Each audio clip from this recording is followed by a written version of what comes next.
see by the dawn's early light was so proudly we hailed at the twilight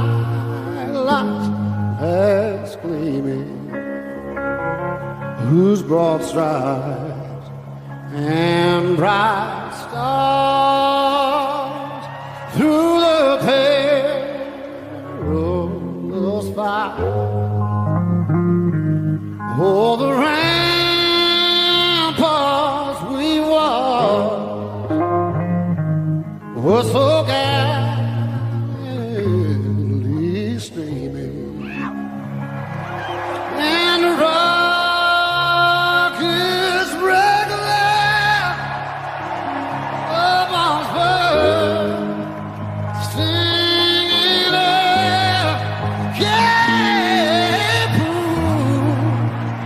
through the night that our flag was still there. Oh, say, does that star-spangled banner yet wave? Oh, the land of the free and the home of the brave.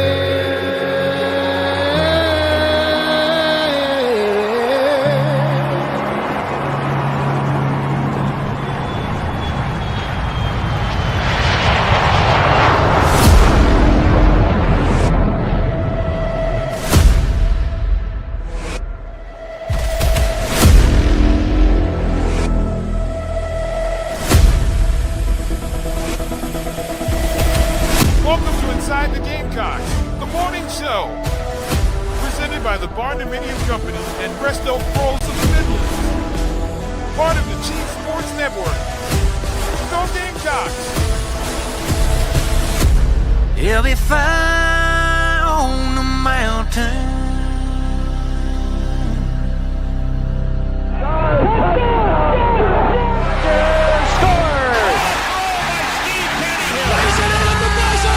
That's a win! Ball's way out of here. 5 consecutive home runs for Carolina. It is good.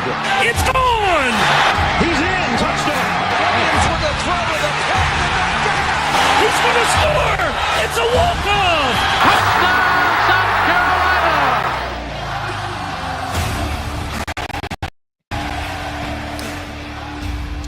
All right, greetings and good morning. Welcome aboard and welcome home and welcome to Inside the Gamecocks, the morning show built by the Barndo Co. and presented by our friends at Resto Pros, there when you need them.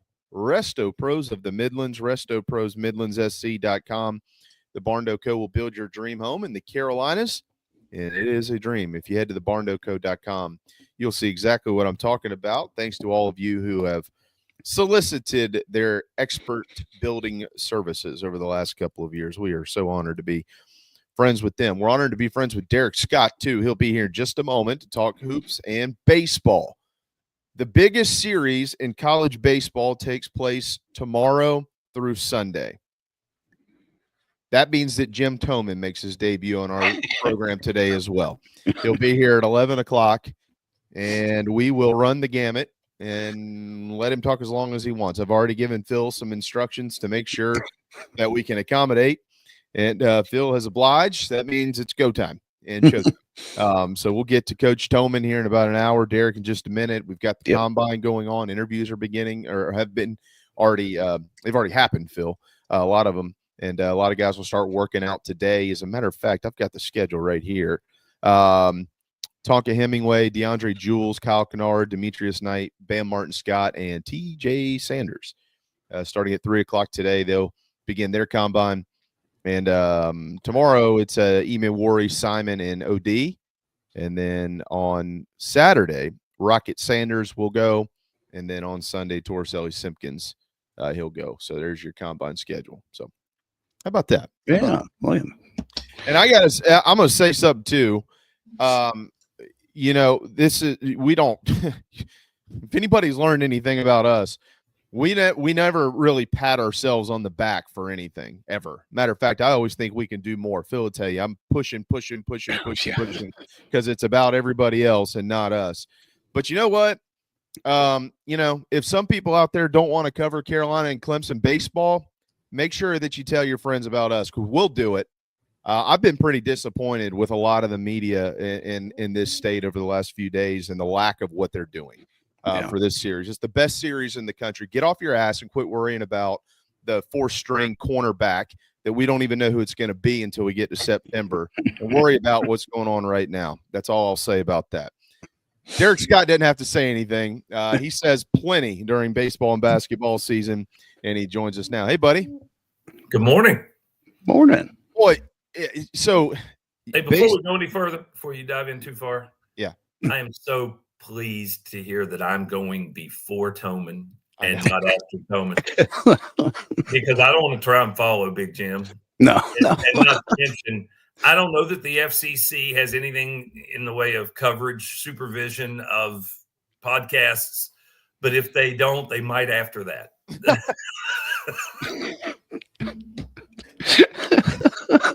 Believe me, it's like having to go on after a multi-platinum selling artist, right? You're just like, exactly. No. I've been running the gamut on this all week going, all right, okay, how do we do this and not get in trouble? But, Kornblut has him on every week. And if that's true, then never mind. Then it's all because Phil most assuredly has to worry about the FCC. Right. Yeah. You're in the clear. I'm in the clear. I'm not at ESPN anymore, Derek. I don't have to worry about all that stuff. You get all kinds of stuff when you work for those guys. You're like, what? We're good, man. We're good. Hey, he can't be worse than Garcia. True. I don't think. Maybe that's very important. Yeah. Mm-hmm. So, but in addition to Derek calling basketball and baseball games, of course, Derek, you're very busy in your day job right now with all the state championship stuff going on. So we're very thankful that you've carved out a few minutes for us. Thank you for that, man. You got it. Happy to do it. All right. We'll start with, I don't want to call it the bad, but it is, but the not so good. And then we'll get to the, to the better. How about that? Carolina basketball, of course, the other night really, they didn't take it on the chin, more got punched in the mouth, I think is kind of what happened. They haven't played well away from home all year long. Derek, after games like that, generally coaches, there's not much to say, hey, you got your rear ends kicked, you got your ass beat. Let's just get back on the saddle.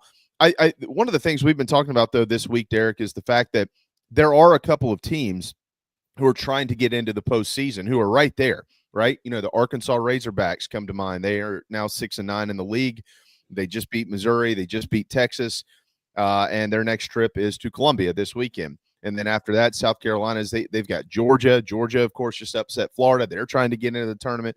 So if you're the Gamecocks right now, in addition to, hey, let's try to play our best basketball at the right time of the year, regardless of what's happened, you also can play some spoiler potential. Some of these teams. Have you heard any of that around the program? No, but I think we all think that way. You should not need more motivation than just trying to win games. You should. And there's no reason to feel like when you are limited as you are and how many games you have left in the season that you should need something extra to get you ready to play. But if that is required, if you do need it, then look at it that way. But that's the one thing I took from Lamont's post-game interview. You mentioned it kind of briefly there. I think he's a little disappointed in pride, a willingness to not just sit there and take it when someone is basically slapping you around. I'm not saying you look for someone to go through and take a cheap shot or punch anybody, but what went down on Tuesday night was bothersome to me in that regard. There seemed to be a little too much acceptance of that beating. And, Missouri, God, give them credit. That bunch was phenomenal offensively, and they have been most of the season. But yeah, there was some stuff there that just was disappointing, I think, to say the least. That guys didn't seem to be any more, bothered by what was being done to them than they were. And so let's all just hope and have expectations that that's not the case when you're back at home, because as you mentioned, home versus road, the splits for this team are just bananas in SEC play. You're the last 5 home games, the point difference between the Gamecocks and their opponents is 2 points over 5 games. On the road, it's well over 100 now. So how do you even kind of make sense of that? But that is where they are. The next 2 are at home, so you just focus on that and say, well, let's just keep doing what we've been doing at home, and we should absolutely be able to be competitive against Arkansas and Georgia, and be able to beat both of them, just like you did Texas. Mm-hmm. Yeah, shot 45 free throws in that game. Plenty of whistles for you to call, Derek. Yeah, it was there was a lot of them. Yeah, the one bright spot clearly is Colin Murray Boyles. If there's any conversation that you can have pertaining to the future of this program with the current roster, that's it. This guy, you talk to some folks, Derek, and I'm sure you've probably had some conversations here and there with all kinds of people. There are some that think, I don't know, maybe it's better if CMB, because of NIL, returns to college basketball and continues to kind of improve his game, his jump shot and outside and all kinds of things. He's been really aggressive lately. He's amazing around the basket. Then there, of course, there's some people that say he's a first-round talent. There's no question. Is he, quote, NBA ready? Maybe not, but he's a first-round talent, so he needs to take the money and go. And obviously the future of the program probably will have a lot to do with whatever that decision is. But in addition to that, you mentioned the splits, the home and the away splits. You go back to last year, Carolina was pretty darn good on the road. Places like Tennessee where they went and won. Besides talent, is it leadership? Is it just everybody else has gotten so much better? I mean, is there one thing that weighs more than the other? I don't know about more than the other. You just came up with a couple of pretty good options, though, because, yes, the league's insane. I mean, we've talked about this for a while now. There's no getting away from the fact that the league is so loaded. But then the other part is there's no question. There's not leadership on this team from within the roster that you need. It just hasn't materialized this year. The older guys aren't vocal. Younger guys, typically that's not what they're comfortable doing. So you just don't have it. You don't have anybody who's going to stand up when something like Tuesday's going on and put a boot in somebody's butt about it. That's not how this team, unfortunately, is made up this year. The adversity is not met with a bit of resistance like it should be from one person to be able to say that's not happening here. We're not going down like that. So again, and you're going to get plenty of that sort of adversity in a league that's this loaded. So, I mean, if you're into the whole net ranking and you quad 1, quad 2, over half of our games now are quad 1 games. To say you're 28 games into your schedule and you played 15 quad 1 games, that's a rough ride right there, especially when you turn around and look at, just because it's the most obvious one for us to look at, is Clemson having a great season, but I think they played 6. I mean, it's a crazy comparison when you're saying, hey, they're in a legitimate league too.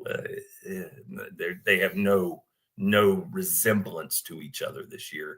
ACC's got, I think, 9 teams now that are outside of the top 100. I mean, it is just an abysmal league this year. And meanwhile, South Carolina's over here dealing with the best college basketball league arguably in the history of college basketball. It's nuts, but it is what it is. You can't change it. You're not the only one dealing with it. So you got to go out there and put up a better fight. And I think we're all anxious to see if they do that again this Saturday at home, because they've kept coming back at home, even after some rough road trips. they've responded. So let's see if they're ready to do so again on Saturday, because Arkansas is playing much better, but they're also really thin right now. You know, they're down Boogie Fland already, and that hasn't seemed to phase them, which kudos to Cal for keeping it together without their star point guard. But now probably the most consistent player this season for them has been Adu Thero. And he missed last night's game, and I don't know he's out Saturday, but the speculation sounds like it's not necessarily a one-game thing. So you're catching them missing two of their best. Let's see if you can take advantage of it on your home floor again. Yeah, I mentioned Arkansas beating Texas last night. If you just enjoy basketball, last night was kind of the night for you. Yeah. In the SEC, Arkansas 86-81 in overtime, and that was also on top of the fact that Texas scored 81. Trey Johnson scored half of those points. 39 points. 39 points last night in the ball game. Kentucky squeezed it out over Oklahoma on the road in Norman by 83-82, the final score there. And believe it or not, Oklahoma at 4-11 in the SEC is still knocking on the door to get into the postseason. And then the upset happened in College Station. Vanderbilt 86-84 over the Aggies on their home floor. And that's where I'm going with this, because last year, Vanderbilt and Missouri, Derek, when Carolina had their great year in year 2 under Lamont Paris, Vanderbilt and Missouri were a combined 4-32 in the league. Yep. They are a combined 17-13 this year. That is how quickly it can now change in the sport of college basketball. It can change overnight. Yeah. And, for fans, it's not the 3 and 4 year rebuild that you're used to anymore. It's really what just happens in one offseason, and just like that, the flip of a switch, and there you go. Yeah, it's pretty amazing. That's the new game, and you've watched it. It's not just happening in one place or a few places. I mean, you look at what Pat Kelsey's done at Louisville. Yeah, with that program was in absolute disarray the last years. It's ironic. I'm looking at Kenny Payne's photo on the Arkansas roster page next to my laptop and thinking, man, how did you mess that up that bad that quickly? But how did Pat Kelsey come in and fix it that quickly? Well, part of that's the ACC's mediocre, but part of that also is he completely rebuilt the roster, had NIL dollars to go out and really compete for some frontline guys, and they are going to be an NCAA tournament team this year. So it happens in a lot of places, and it happens quickly. You just got to be able to, you got to be able to play the game. You got to be able to do it like other people are doing it with NIL. Because if you're not able to compete for the best guys in the portal, you're not going to be able to turn it quickly. And that's the reality of it. And then how much that changes next year, who knows? If the House, settlement comes through and the dollars are dispersed differently, and the NCAA says we're not going to allow pay to play anymore, and the NIL money coming from outside your program has to be legitimate. There has to be some return on what you're giving these guys besides basketball. I mean, who knows how much it changes? I mean, if you're St. John's, think about this. If you're St. John's right now, Rick Pitino's done amazing work, but Mike Repol's done amazing work too. Mike Repol is the millionaire billionaire who provides them all their NIL. Right. Well, Mike Repol's wealth came from companies he owned that he has since sold to other larger corporations. So if you're going to try and use Mike Repol's money next year under the new rules, how? If you can't have pay to play, what's Mike Repol's method of giving money to St. John's that they can use on players if the players aren't doing something in return? What would you market for Mike Repol if he doesn't have an active company anymore? If he's just a rich guy who used to own this and used to own that, how do you make it work? So that's why I'm saying I'm real curious if Delaware gets involved in this, like the NCAA says they're going to, if somehow the lawyers don't destroy this like they've destroyed everything else the NCAA's come up with for the past decade, how's that work? Because those teams without football, like St. John's, they're not going to have that rev share money that they can count on to replace old school NIL. I don't know. I just think that's an interesting side note. It has nothing to do with the Gamecocks, but it's just something I've been thinking about a little lately when I see what Rick's done at St. John's. That is interesting, because then rev share could actually be the death of mid-major basketballs. Yeah, well, if Portal's done a lot to kill it. Already killing it, right? That could be the death knell, right? Major leagues, and I mean, hey, when you benefit from taking some of their guys, you can't sit here and say, "Oh, poor them." You're doing it to them. Yep.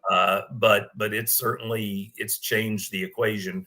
And not that St. John's is a mid-major, it's just in a league that doesn't have football. But the true mid-majors of the world, it's a hard road to climb now for sure. It sounds to me like Mike Repold's going to be opening an LLC soon. He's going to have a car dealership or something. Exactly. The smart thing to do is create a 501c3, right? And then, that way you're doing good in the community. And look, the basketball players are doing good in the community. Mike didn't get where he is in life by being a dummy. So I'm guessing I'm not going to tell him anything he hasn't been thinking about already. No, right. He's coming up with a solution. There's no doubt. There's no doubt. Yeah. The ACC, it's remarkable what's happened in that league. But there is one undefeated team in the ACC this year, and that is the South Carolina Gamecocks. They would win that league. At least we know that. Derek, I know we don't have you for very long, so certainly want to turn our attention to what's coming tomorrow. It's the best rivalry in the country, Carolina and Clemson. You know all about it, as you've been calling the games for a while. I guess Saturday you won't be able to call that one because you'll be with basketball, but you will be there tomorrow night, right? At Kingsman. Okay. Yeah. This is so Becker's moving up, McCoy's moving up, and I think it's pretty likely we'll get SQ on Sunday. It seems, from what I understand, like it's looking pretty good here.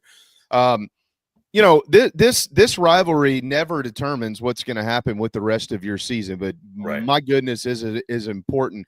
And Derek, I have seen two polar opposite approaches this week from these coaches. One of them says they've got banners hanging all over the locker room, and they have Gamecock runs, and they talk about it on day one. And he probably doesn't see himself having a friendship with the South Carolina coach. The other one is like, man, this is the best rivalry. I'm happy to be a part of it. We're going to go out there and do everything we can, much like Ray Tanner used to say, and win this thing. And but you know what? At the end of the day, if we sweep or get swept or split or whatever, we still got to play 40-plus baseball games. So we're going to get to the next day. Whew.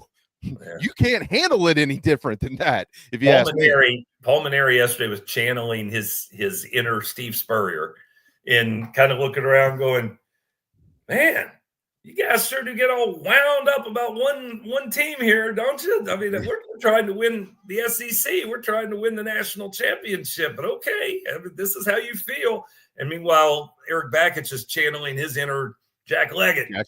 Where he's just obsessing over this thing and has his guys thinking about it nonstop. And I'm not going to sit here and tell you one way is right, one way is wrong. It's just very, very different approaches to this series coming up this weekend. People will all be curious to see how those teams respond to their coaches. You can motivate a lot of different ways. They might both be effective ways to motivate guys. It is, though, a pretty polar opposite approach to the weekend.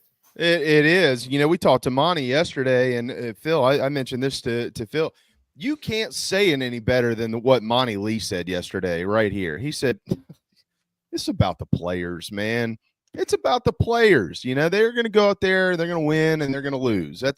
It has always been about the players. I think that's certainly the right approach here. This baseball team, Derek, they're not. Well, I think they are leading the country in a couple of things like hard hit balls and stuff like that. But when you look at rankings and all this, it's too early for all that. But when you look at it and you look at where numbers are and stuff, they haven't hit 30 balls out of the yard. They don't have a minuscule 0.5 earned run average through 9 games or anything like that. But I will contest that from day 1 to day 9, they have gotten much better, and he has gotten, I think, a very fair look at his best players and at his bench players and his role players. I think through 9 games, curious to see your thoughts on this. I'm not so sure that Paul Maneri could know more about his team than the way he's managed it through these first 9. The only way you could say he could know more is if you would have played a little higher caliber competition somewhere in those first 9. And I'm not saying you should have, because you've got the SEC looming and you've got Clemson. No, we don't need any more in terms of front line competition. But take that away, and yes, he's gotten a very good look at a lot of guys. And in circumstances, as he's pointed out a couple of times, when people have been fretting that we haven't been run ruling everyone in sight, nothing wrong with having guys have some pressure to win in close ball games and seeing how they respond to that. Even if the opponent on their side isn't one you necessarily expected, to be in a ball game with you in the last 3 innings. If they are, then go out there and play and deal with the pressure, deal with the circumstances, and you'll be better for it. And he said he learned that when he was very young from his dad, who was a great coach too, and who told him basically to quit whining about not beating teams up that you thought you should beat up and focus on what you can gain from winning close games. And so he's kept that in his repertoire, and he's seen enough of it first couple weeks to feel like, yeah, we got some value in that, especially probably from your pitchers, how they handle protecting close game leads late in contests. And no, I'm with you. He's gotten a very good look at a lot of different guys, and that's going to be valuable. And now we see, how they respond to a road environment, because this will be the first time they'll do that. I don't care what sport you're in. It's a different game when you're playing in somebody else's building and the fans are going against you. How do you handle that? And then how do you handle a level of pitching talent that is a pretty significant step up from what you've been looking at through the first 9? Yeah. And Clemson certainly has had their issues from time to time thus far this year too. Probably played a little bit more difficult of a schedule so far. But they certainly got some things that they need to get figured out as well. Matthew Becker will get this final question. We'll get you out of here so you can go to work. Matthew Becker will get the ball tomorrow night.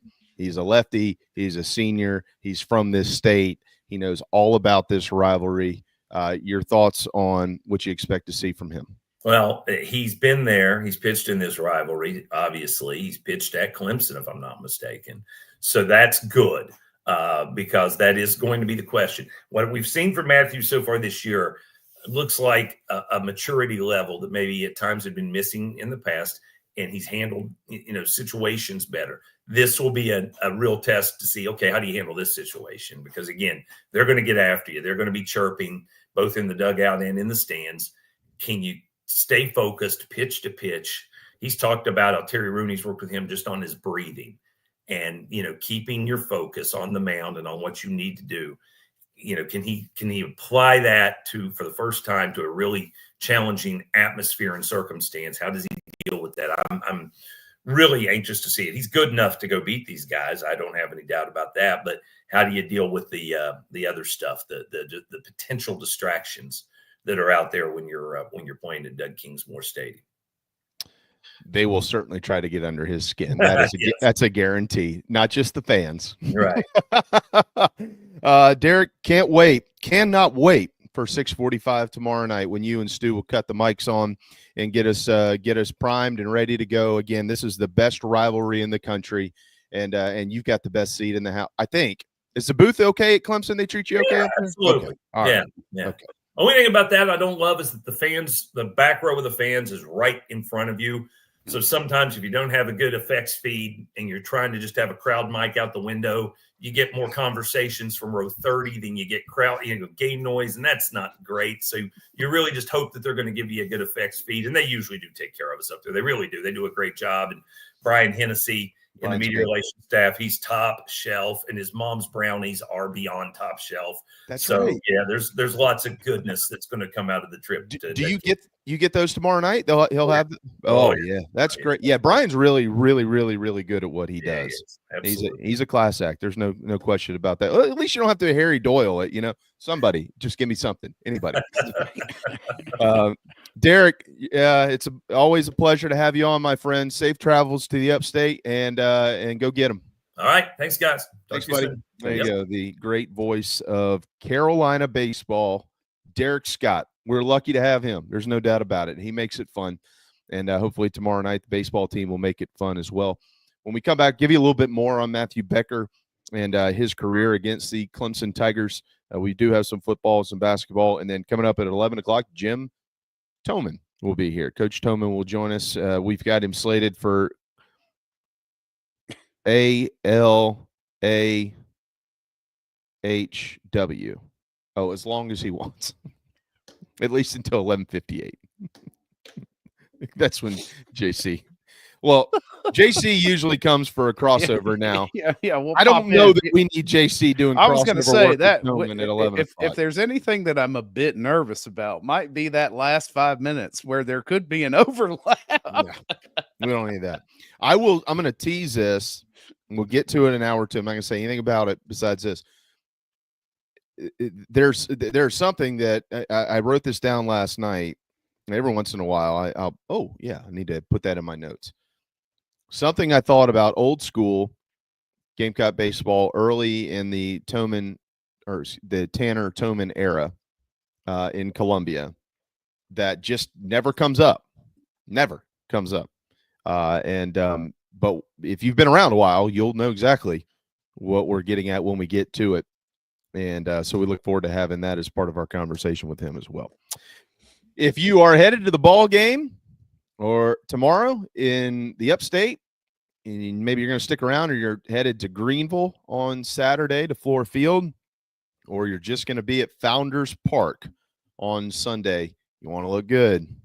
That's why you go to Gamecock Traditions. There's nobody that's got baseball gear like Gamecock Traditions. Like, so much gear that it takes a while to figure out, what do I want to spend my money on? And if you're not careful, you spend all your money. I'm telling you, it's everywhere. They've got everything. It is so cool. I've actually got a new hoodie coming today, Phil. It's out for delivery. I got it on my shop app this morning. Oh, nice.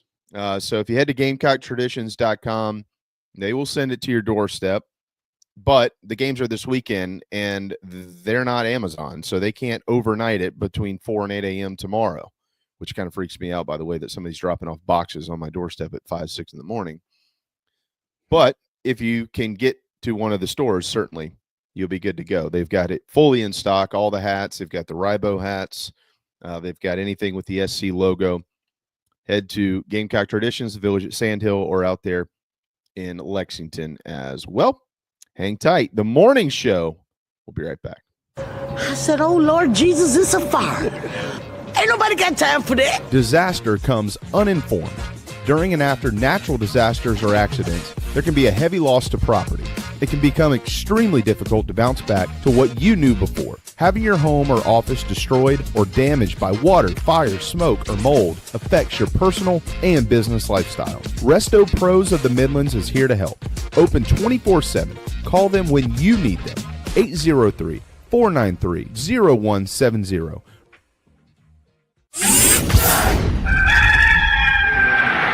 Touchdown Brewer. Set up a screen, and it goes to Brewer. 20, 15, 10, 5. Touchdown Brewer, his second of the day. Pitches it to Brewer. Turns the corner. Touchdown, number 3 of the afternoon. Hey folks, it's Mike Morgan for Ryan Brewer Fence. That's right, you know the former Gamecock legend as a terrific college football player. Well, I know him as that too. I also know him as the guy that runs a great business, one of the best businesses in South Carolina. How do I know that? Well, for one, I'm actually a client of Ryan's. I had my home in Columbia done years ago, and his crew did an outstanding job, just as he does for everybody else. Whether you're in the market for a fence, railings, columns, or anything in between, their craftsmanship, their experience, and service, second to none. Ryan Brewer Fence has over 15 years of experience with consultation and installation of residential and commercial fencing and railings. Rest assured, your job will be done with an unparalleled level of expertise, and it's done on time, and they do it right the first time. Again, you're not going to do any better than Ryan Brewer. Ryan Brewer Fence. The website is ryanbrewer.net. Set up an appointment today. Tell them Mike sent you.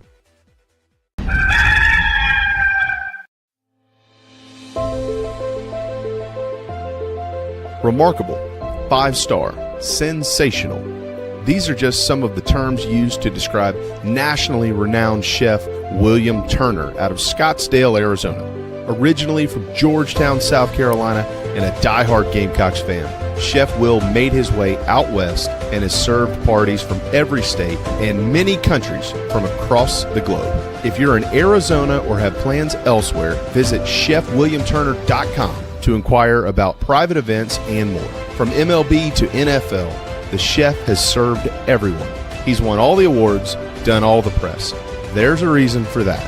Food from every culture, all of it first class. ChefWilliamTurner.com and Chef Will Turner on socials.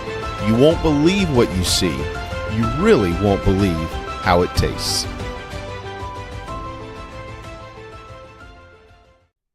Charleston Fitness Equipment is keeping South Carolina in shape. Clients have come from all over the Palmetto State to find that one piece of equipment that they enjoy that keeps them looking and feeling good. Whether it's a home rower, treadmill, elliptical, free weights, a home gym, or something else, Charleston Fitness Equipment keeps the mirror smiling back at you. Get in shape like the Gamecocks do. Visit charlestonfitnessequipment.com. Gamecock owned and operated and proud partners of Inside the Gamecocks, the show.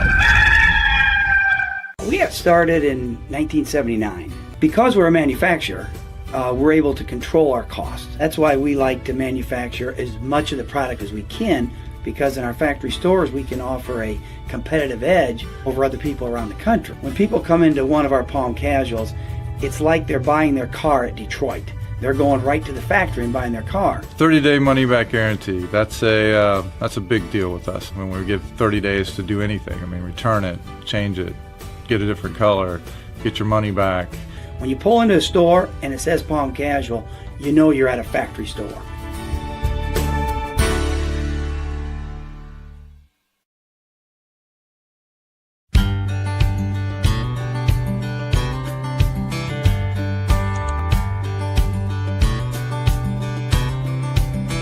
Get along down the road. We got a long, long way to go. Scared to live, scared to die. We ain't perfect, but we try. Get along while we can. Always give love the upper hand. Paint a wall, learn to dance. Call your mom, buy a boat, drink a beer, sing a song, make a friend. Can't we all get along?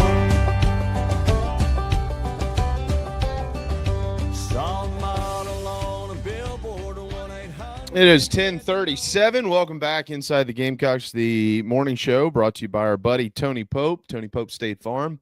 Head to TonyPope.com. He'll be cheering as hard as anybody this weekend. TonyPope.com if you need to shop your insurance rates here in the great state of South Carolina or in the fake peach state. You know, the one to our left, Georgia. Do I need to remind everybody, Phil? They produce 5% of the nation's peaches. South Carolina produces 12%. We're the peach state and the Palmetto State. Georgia's got to figure something else out. That's right. Yeah, who knows what they're going to be. I don't know. My grandmother used to tell me that all the time. She was like, we grow more here than they do there. Mm-hmm. Well, all right, Grandma. That sounds good. Yeah, it's just a fact. I mean, it just is what it is.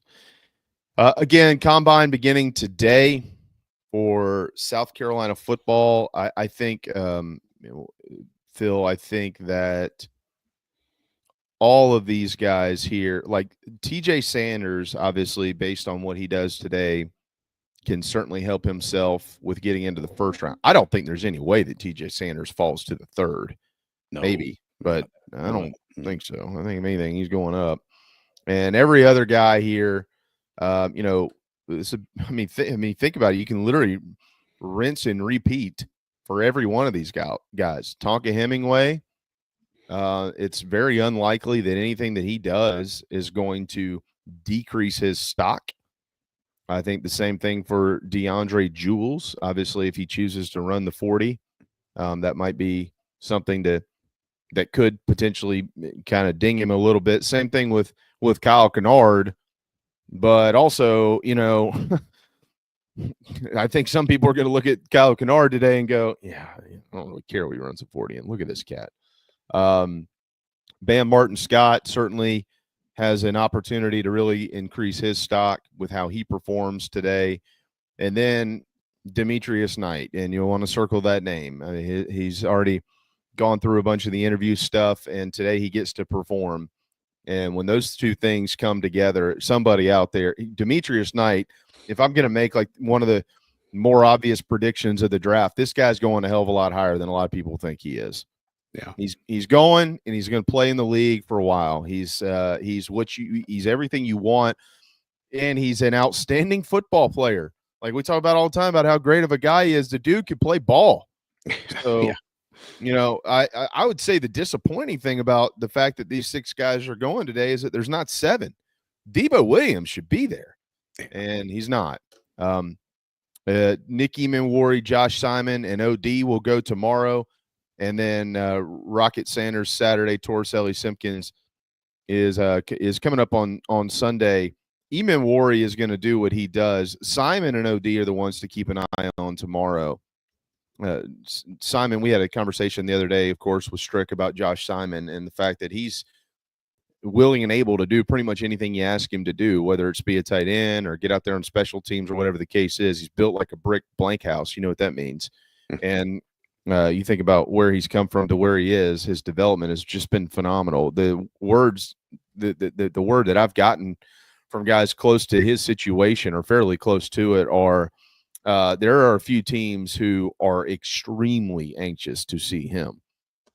And a very similar word on O'Donnell Fortune, a guy who's just continued to get better and better and better his entire career. Tomorrow's going to be a big day for him as well. So this is an exciting weekend for Gamecock football and the NFL Combine, and obviously anything we get, Phil, we'll be able to pass it along. But I think that this program here, and I'm no garnet glasses or anything like that, I think that this program, this Combine, with all of the guys that they've got, this is the program with as many as are sending that has as much to gain as any team in college football that's sending a bunch of players.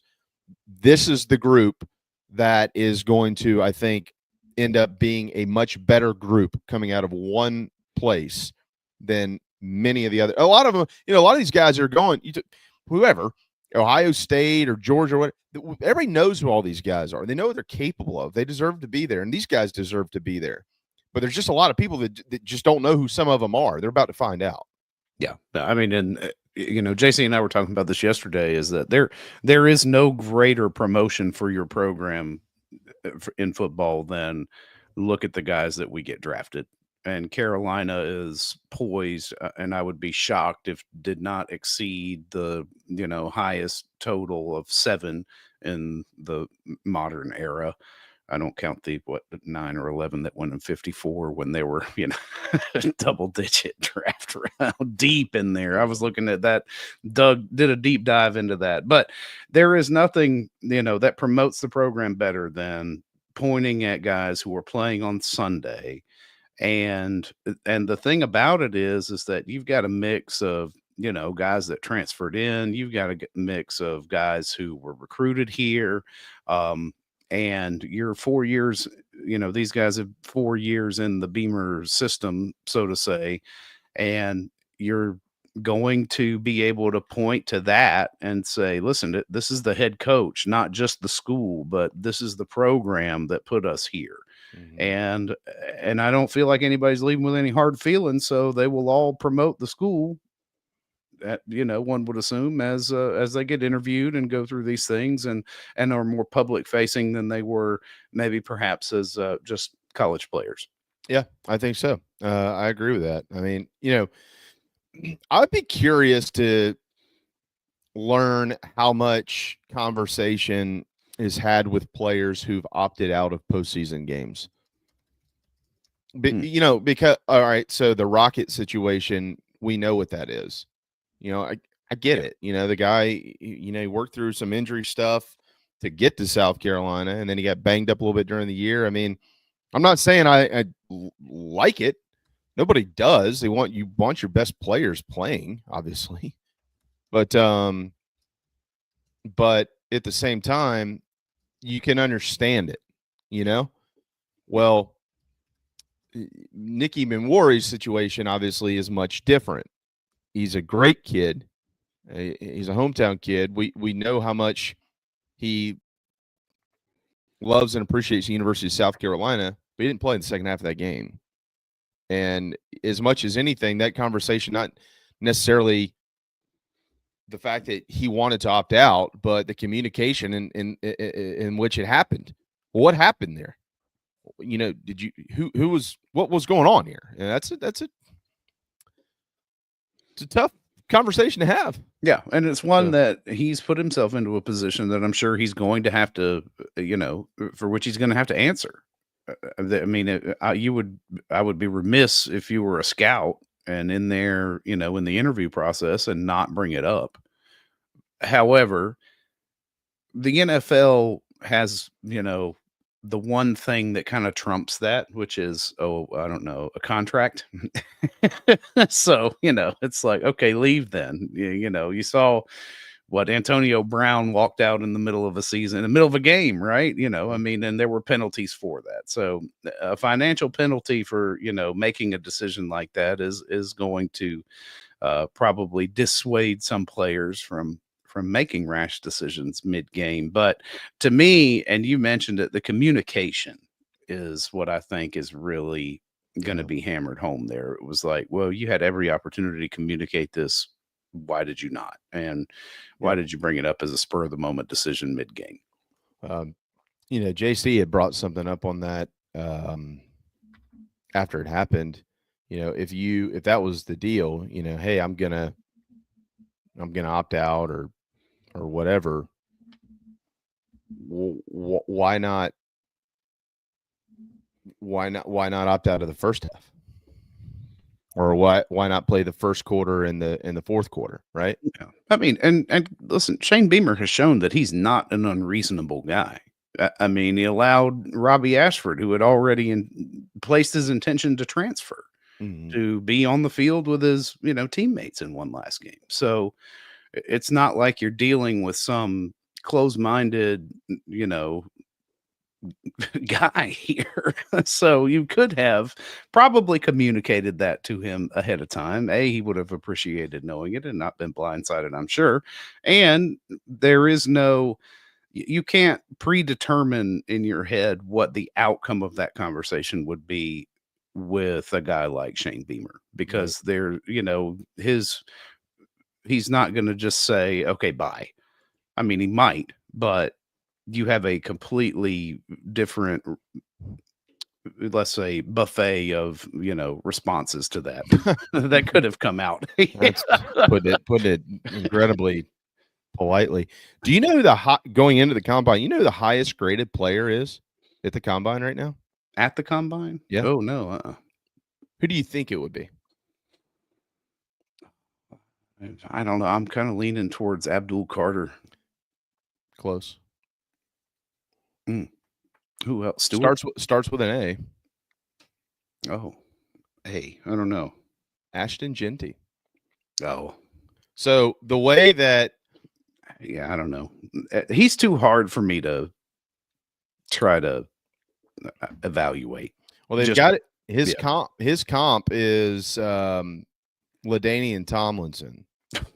Well, you take that if you're Genty. Yeah. Yeah. The 7.15 grade. Here's the grade system for anybody that's never seen or heard this. I'll give it to you, and I'll tell you where Carolina's guys are going into the combine. Genty's at 7.15. That is Pro Bowl talent. That's what that grade equates to. Okay. Eman Wari is the highest graded player for the Gamecocks at 6.35. That will eventually be a plus starter in the league. Will eventually be a plus starter. The next highest graded Gamecock is Demetrius Knight at 6.32, which is the same category. Will eventually be a plus starter. So he has risen in the eyes of the combine folks. Now you got to get him to rise in the eyes of an executive somewhere who wants to sign him. TJ Sanders is right there at 6.24. That will eventually be an average starter. Okay. Now you're talking about, so hold on here. Eman Wari and Sanders as the two guys who have been mentioned the most to be first rounders. I think Eman Wari will go in the first round. Sanders knocking on the door of it. Knight is rated higher than him. Just last week, I think it was last week, if I remember correctly, y'all were talking to our buddy Darren Usher, and Darren Usher flat out said here on your program, or on you and JC's program on the show, I think Demetrius Knight is going to work his way into the first round. Yeah. Now, I like Darren. Darren and I'd say we're friends. And I thought, that's the first I've heard of that, and it's coming out of the South Carolina program. So you want to take it with a grain of salt. Those guys are clearly going to promote their own guys. That's their job. But he might be on to something, just based on now what the rating or the grade is for Demetrius Knight going into the combine. And if he helps himself, it's going to go above that. So that's, we'll see. Does that mean he could get to the first round? All right, so Kyle Kennard is at 6.17. That grade equates to good backup with the potential to develop into a starter. All right.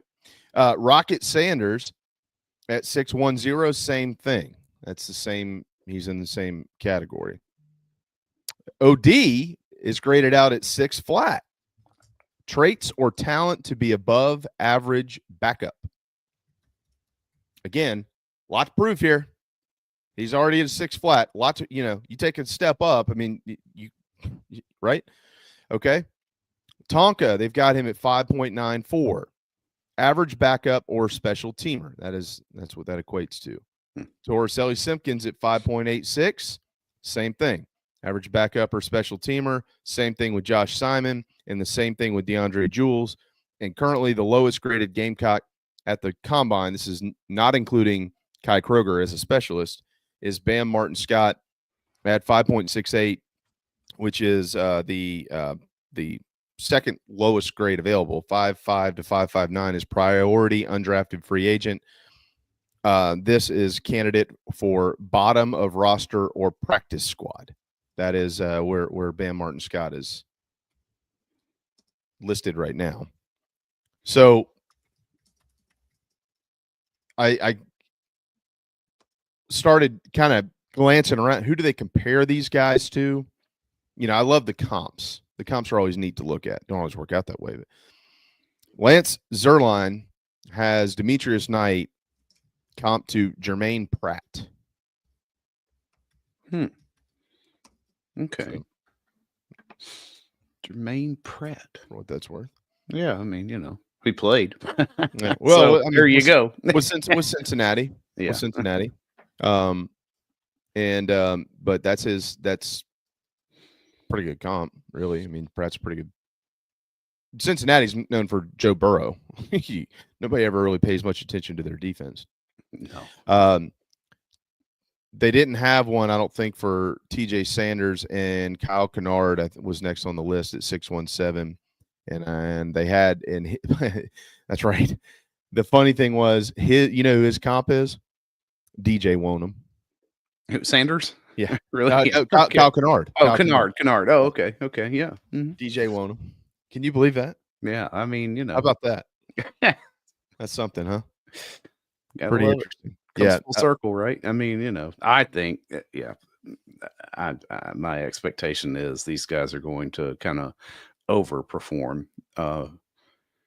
Here's the thing. I mean, I know scouts have been paying more attention to South Carolina as of late these past few years, but still, you're not premier program, with all eyes on me kind of, things going on. So they're gonna be able to have their opportunity here to, shine, which is exciting. I mean, that's what I mean. You love to see it. You love to see these guys get their opportunity to go out there and just, put on a show because they can.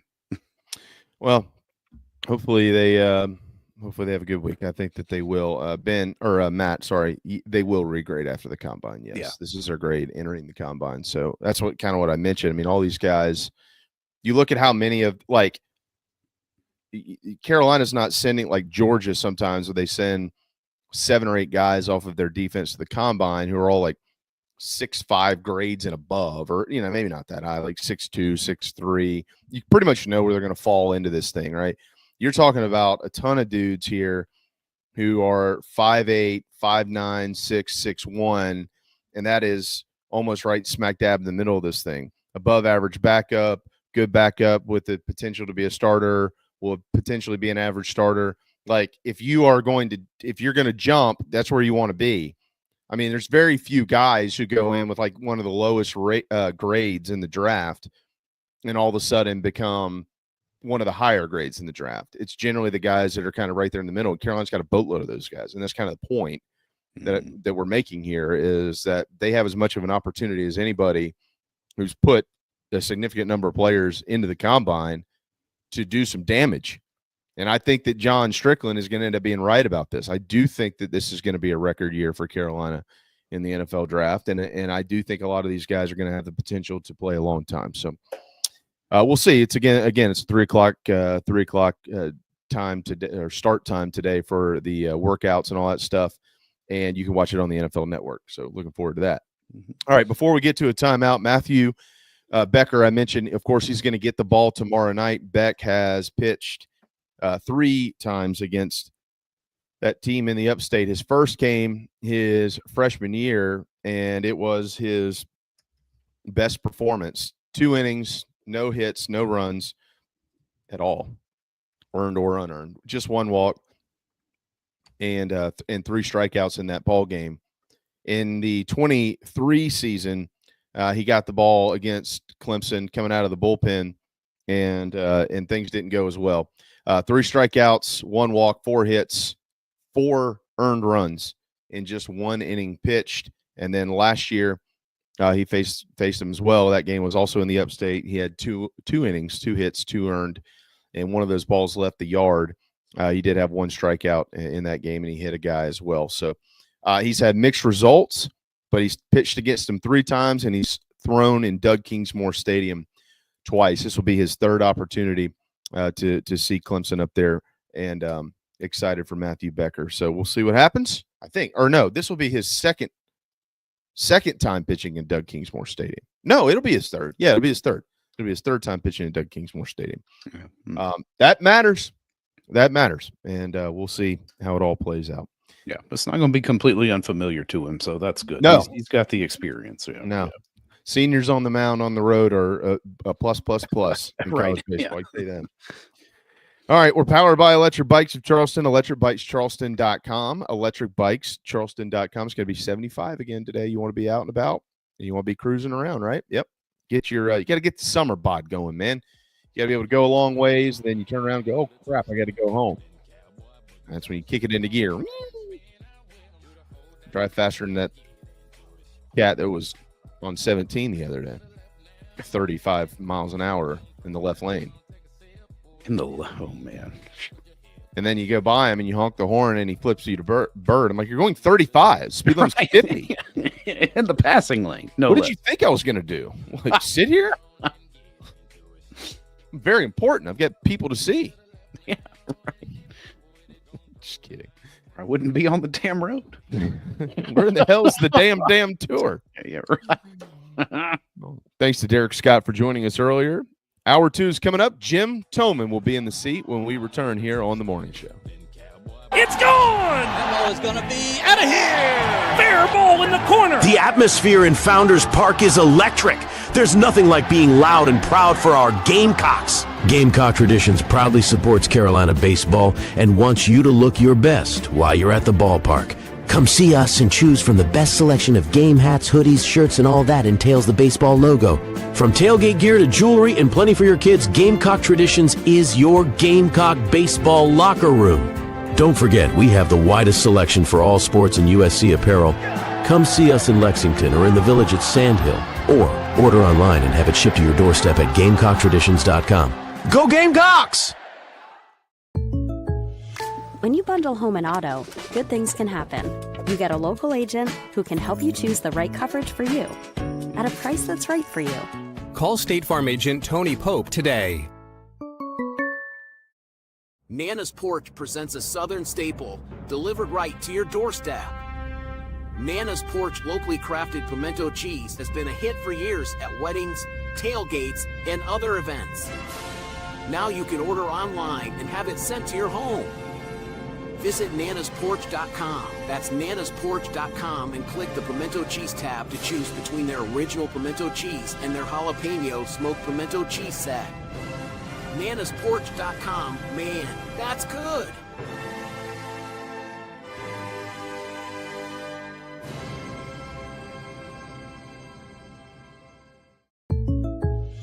When you bundle home and auto, good things can happen.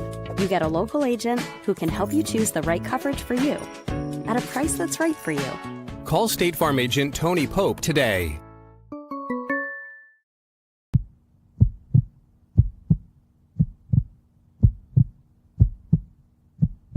Oh, man.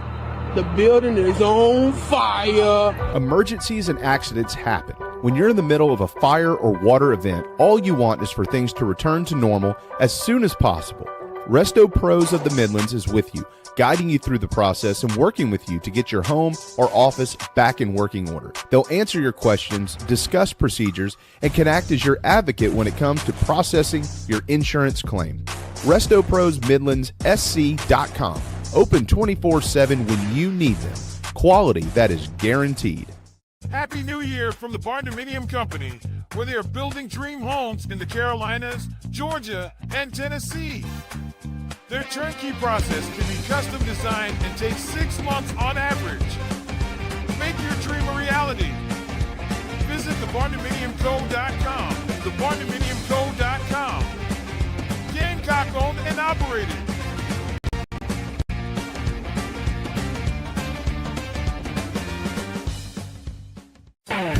Think about that old ride of yours. The carpools, the road trips, the heavy hauls, date nights, and the dings and the dents and the sticky spills and cracker crumbs, and that smell that really never goes away. Do you really want to start the new year in the same old ride? Or is it time for a fresh start? Now's the time for incredible New Year's savings at Love Chevrolet on the entire lineup of award-winning vehicles. Love has more new Chevys on the lot than any other dealer in the Midlands, in the color, style, features you've been looking for. With New Year's savings and Love's famous low price guarantee, your new ride in 25 will be invigorating, exhilarating, and affordable too. South Carolina's #1 volume Chevy dealer, I-26 at Harbison, and online at lovechevy.com. Together, let's drive. That's the power of love. Love Chevy.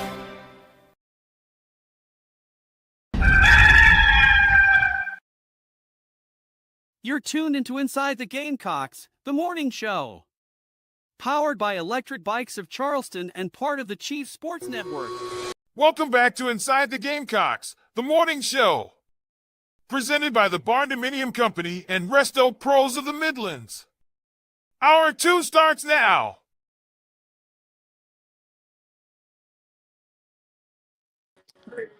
I have no idea what just happened there, but welcome back Inside the Gamecocks, the morning show built by the Barndo Co. and presented by our friends at Resto Pros. You're a first-timer for the first time in your life, I think. Coach Jim Toman here on our program. They say there's a first for everything, but yeah, this is my first time on your show. I feel very lucky to be on the show. I appreciate it. How's everything going down there? You guys in Columbia? No, I'm back home. I'm in Charleston, Okay. but trying to get up there Sunday afternoon if I can. I made the best decision of my life was to have kids, right, Coach? Or the best decision of our lives, Absolutely, right? yes. All right. Well, mine happened to come on the weekend that Clemson Carolina baseball plays every year. Wow. Yeah. So their birthday That's is tough. Sunday. Yeah. I know. So we're gonna see what we can do in the morning, and then bring them to the game as a birthday present. You know. I know. Well, that's what I'm working towards. They love the the playground. Okay, as long as you can see part of the game. We've come a long way in baseball, Coach. You got to have a playground at the ballpark now. There you go. Ray Tanner Field. It's got everything. Ray Tanner Field. Where are you? I'm in Lynchburg, Virginia, and I'm at the KFC. Figured I had to get some lunch. This morning I was at two Goodwills. I told you I was the top. My nickname is Storm Picker. I'm one of the top sourcers in the country, or pickers, and I think I'm like number 1 or 2 in the Southeast right now. So I've already been to a couple Goodwills. I thought I'd stop here and have a little bit better connection so I could talk to you guys. Oh, man. Well, I didn't know I was interrupting the would you hold on. Did you say Storm Picker? Yeah, that's my new handle. I go to thrift stores and estate sales. Yeah. And I source for Charlie Mack, my son, who is the CMT Vintage. He has his own vintage store. Right. And he does that Soda City one down in Columbia, and he does the one in Charleston too. They're markets, and that's where he sells his stuff at. So I go around and get him, leather jackets and fur and Carhartts and NASCAR and camo and that kind of stuff. Yeah, we were talking about some of this upstairs last week, or not last week, the week before. Yeah. What I don't think I asked you though. What's the coolest thing you found?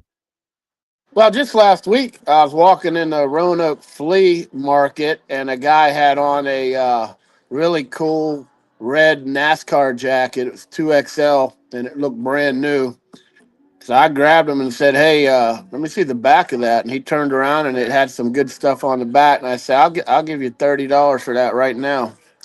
And it's sort of just like recruiting, and you gotta know how to talk to these people. And I told him that's the best jacket I've seen in a long time, and he said, "Well, how about 40?" I said, 35. You got a deal. He took it off his back, and I wore it home. So good stuff. I'll show you some pictures of it. This is fire, and I've gotten some stuff for $10 at flea markets that turn around and you get 160, 180. One of them went for 210. So it's a good market out there, but you got to really work and last week I drove down to Greensboro to meet Charlie Mack, and I had 98 items in the last week, like T-shirts, jean jackets, leather jackets, Carhartt, you name it. The big guy is doing it. So until I get to be a baseball coach again, I'm working on being the top storm picker in the country, and I'm close right now, the way I look at it. Well, you were the best recruiter in the country at one point in time. There you go. Yeah, they said I was a guru back then, but I don't. The phone hasn't been ringing off the hook for Coach Toman, so we have to switch over to the thrift world.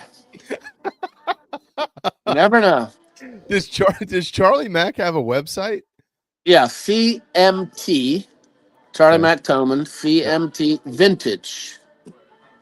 And it's mainly on Instagram, but he has his own website, and he sells online, and he does these markets, and the dude is getting after it. And I'm just proud of him for graduating college, and I'm trying to help him a little bit with how much product he has. So he has got a ton of stuff right now, so he's doing well. It's fun. That is awesome. I'm going to go look at that here. Anybody that missed that, if you're on Instagram, CMT Vintage, or you can go, I guess you can go to the website too, cmtvintage.com. Yeah. Appreciate it, man. Free plug. I like it. Hey, he might sell it. He sold that. I wanted to wear that NASCAR jacket. I wore it for one day. I gave it to him. He's already sold it. Really? I paid $35 for it. He got $180. Whoa. Pretty good flip, but it's worth every penny. It's beautiful. Beautiful stuff. This guy needs to get into real estate.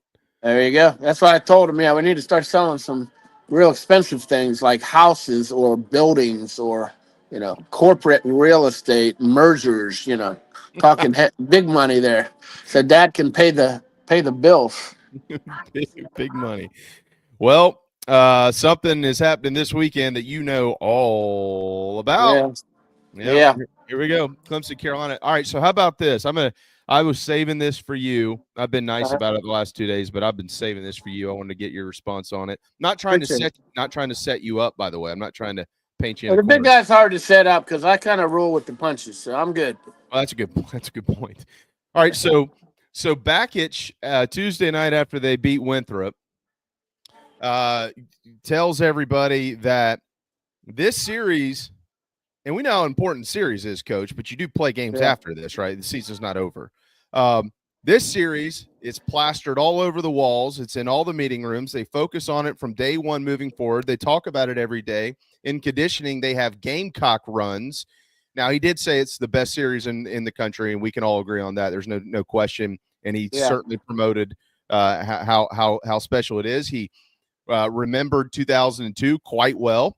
He didn't remember Drew's last name, but he did remember everybody else. And so that's obviously tip of the cap for that. He was on that team then with Coach Leggett. He was on that coaching staff. Mm-hmm. Well, boy, that's a lot of focus on the Gamecocks for 7 or 8 months before you play them for just 3 days. Paul Maneri took the Ray Tanner approach. Well, I don't. Oh, now it's time to play Clemson.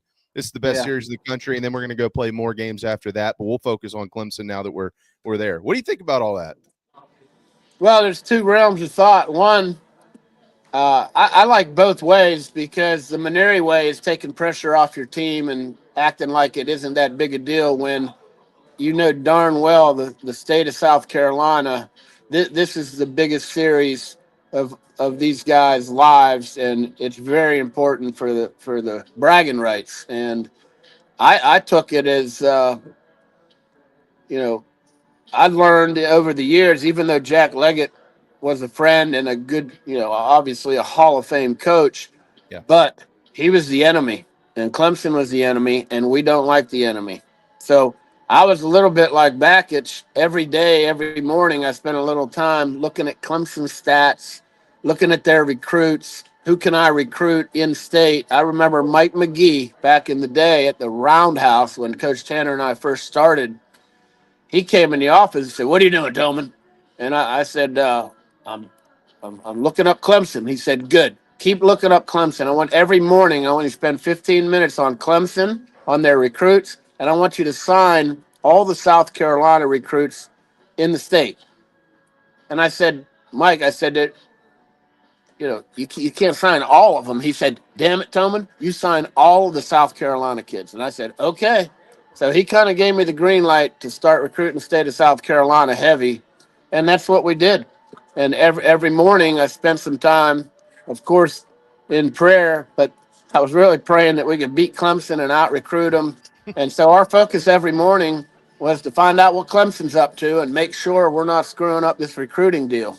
And we did all right because we started getting a lot of in-state guys, and there was plenty of phone calls from Jack Leggett to Ray Tanner saying Tolman's, he's being negative. He's negative recruiting. And I told Coach Tanner, "Look, I'm trying to get players. I kill them with kindness. I tell them Coach Leggett's a Hall of Famer." I said, "But they like to recruit the northern kids. They like to recruit Georgia, and we like to recruit South Carolina." That was my big recruiting push to the state of South Carolina.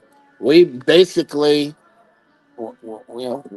we wanted to shut down the state. We wanted to get all the South Carolina kids and then mix in the Florida JUCOs, California JUCOs, half high school, half JUCO, and worked out pretty well for us. So did Coach Tanner? I mean, like knowing Coach Tanner, he's very focused on today, and then tomorrow he's focused on tomorrow. But this was your job. Like Coach Tanner, was he in there in the mornings with you doing this too, or this is just what you were doing? Well, my office was right next to his. They connected at the Roundhouse. Boy, that was an old building, the Roundhouse. And but a lot of mold. He was always in there. Coach Tanner come early and stay late, and he said, "I just want you to be in the office when I'm in there." Well, I didn't realize that was going to be 7 in the morning to 10 at night. Sometimes he said, "I don't want you to leave before me," and I'm like, "Damn." But I'd get on the road and recruit. But no, we were in there a lot together, obviously, and a long time. I spent 11 years at South Carolina with Coach Tanner and 7 more at NC State. So long time. So I knew him pretty well. And the good thing was Coach Tanner, I learned recruiting from Coach Tanner, and he could really find players. He knew what a baseball player looked like. Yeah. So I just did what he did, and then I got on the road a lot. And but I learned from Coach Tanner. And it got to the point in South Carolina where I'd sign 4 or 5 guys, and he might not know who they were until they brought him in on the visits, and he's the closer, and he could close. He was a good guy. He told it like it is. He's very honest to the recruits, and it was a blast actually. But Clemson, this is huge, and I know the South Carolina kids, the recruit. You got to see how many players South Carolina has. The University of South Carolina has from South Carolina. See how many Clemson has, and usually the team that has the most South Carolina kids this series just means a little bit more to them because they're in state and they know the rivalry. Okay. So I thought it was important that we could get more kids from South Carolina on our roster. That way we have a lot better chance of beating Clemson. So Was there ever a guy that you lost to the Tigers that, like, the one that stands out? You know what? I got a weird personality, but when I lose a guy, I go sign two more, and I forget about the guy that I lost because they're either with us or against us. So I never let it bother me. Now, there were some guys, of course, that Coach Leggett and Coach Corbin, I mean, they had such a good staff. They had it going. I mean, when we were lucky enough to beat them twice in Omaha, they were number one team in the country. And think about their coaching staff. Jack Leggett, Tim Corbin, another Hall of Famer. John Pulowski is the pitching coach, pitched in the big leagues, and another Division I head coach. And the volunteer was Eric Backett. So they had an unbelievable staff. So it was a reason they were number one in the country and had a lot of good players. And we were playing them in Omaha when they were number one in the country. But the South Carolina rivalry is just second to none. And as far as players, man, there's plenty of players. I mean, I get phone calls every day from coaches that said, "Yeah, you didn't recruit me, and this school did," and I don't even remember recruiting them because when I lose a guy, I'm ready to get the next one. In fact, Scott Wingo's story, another Clemson guy. I was at East Coast Showcase in Wilmington, North Carolina, recruiting, and we had a 15th rounder from Pennsylvania coming into school, and he signed pro. And I was like, man, usually you lose a second or third rounder, fifth rounder, but we were at the point where we were getting 15th rounders, and he signs pro. So I'm mad. So I look at my shortstop list, and Scott Wingo's right there, and I know his dad's a baseball player at Clemson. I'm like, we ain't getting him, but I got to call him because when I lose a guy, I call like three more guys because I got to get a guy immediately. I can't dwell on losing a guy. Well, after this kid signed, called Wingo up the next day, visited South Carolina. I met Coach Tanner and me, and I think it's Jerry Myers at that point. And we drove all the way back from Wilmington, met Coach Tanner in Columbia, and signed Wingo in one day. And he turned out to be a pretty darn good player. Yeah, he turned out to be. Was it harder to recruit Scott or Mr. Billy? Mr. Billy, I'll tell you what, he's wound up and he's energetic, and he was a heck of a football and baseball player. But we hit it off pretty good. He was mad, obviously, that Clemson hadn't paid him enough attention, and here I am calling him, and we're like, okay, we're Clemson folk, but who wants us and who doesn't? When you show interest, that's half the battle in recruiting. You got to show them that you love them and that they're in the plans, and it didn't take long for him to commit. And I just figured all along, I didn't call him for about 2 months because I figured, okay, he's going to Clemson. Mm-hmm. Well, we lost that kid up there, so I'm ready to find a player quick. Call Wingo, and all of a sudden he's on campus, and we get him. So never know in recruiting. Sometimes you got to be lucky rather than good, I guess. Going back to that time too, Coach, and you mentioned how Coach Leggett used to recruit the Northeast, and then like when Corbin went to Vanderbilt, he implemented that same strategy there, and obviously it worked. I mean, they used to have they got all kinds of players. We know that, yeah. But one thing that I felt like that happened to those guys more than happened to others, and you as the elite recruiter you are, I want to get you to walk through the fine line of how you do this here, because the Tigers would sign a bunch of kids who they were never going to get on campus. They were going to go in the draft. It happened every year. I mean, had all those guys come to school, Clemson might have a national championship, but absolutely they don't. And you had to be careful. I mean, obviously y'all went through your battles getting Drew, Smoke and Reese were going to be, potential first rounders, and you had to kind of work through all that, and et cetera, et cetera. But how much time do you commit to a kid that you damn well he's committed, but he's probably going to sign because he's going to be a first, second, third rounder, comp guy, whatever it is, versus maybe signing somebody who knows not going to go in the draft? You got a much better chance to get on campus. We would sign 2 or 3 marquee players who we knew we had a chance to lose him, but we'd sign about 18 more that in case we lost them guys in the draft, there wouldn't be much of a difference. We'd bring in so many bodies and so many good players that if we did lose a guy in the draft, for instance, the guy that comes to mind is I lost Jose Bautista. He was at Chipola Junior College, and I signed him for South Carolina. Little tidbit to know, Jose was coming with us, and then the Pirates drafted him in like the second or third round, and we lost him. But that bat flip with Jose Bautista was Sam Dyson, another Gamecock, was pitching, and Jose Bautista was supposed to be, he signed with the Gamecocks. So I'm watching that matchup, and man, I'm like, damn, Dyson is nasty. He's got movement, and Jose's a stud, and that bat flip basically was two South Carolina guys going at it. And not a lot of people knew that Jose was signed with us, but he signed a national letter of intent with us. He was a shortstop, third base, pitcher too. Got through 92, 93 on the mound. So I thought we were going to get another JUCO bandit from Florida like Steve Pierce or Justin Harris or someone like that. And we just couldn't quite get him through the draft. I was a little surprised. It wouldn't happen now because the JUCO guys don't go as high anymore. Right. They want to see him against Division I competition before they put a lot of money into them JUCO guys. So back then they grabbed them, and the rest is history. So we lost Jose, but yeah, you can't. We didn't like to sign them marquee guys unless we were pretty sure they were coming. What year would that have been? Jose Bautista, I'd have to look it up. Chipola Junior College, I have to figure it out. But that was back in the Steve Pierce or maybe Steve Pierce days, or I'm not real sure. I mean, I was there. I was in South Carolina for 11 years. So one of them years we had Jose signed, and along with, some other JUCO bandits, and we did the California deal. I got a Clemson story for you, Jamie. Yeah, I just thought of this. Do you have time for that? Yeah, we got plenty of time. You're good. Okay.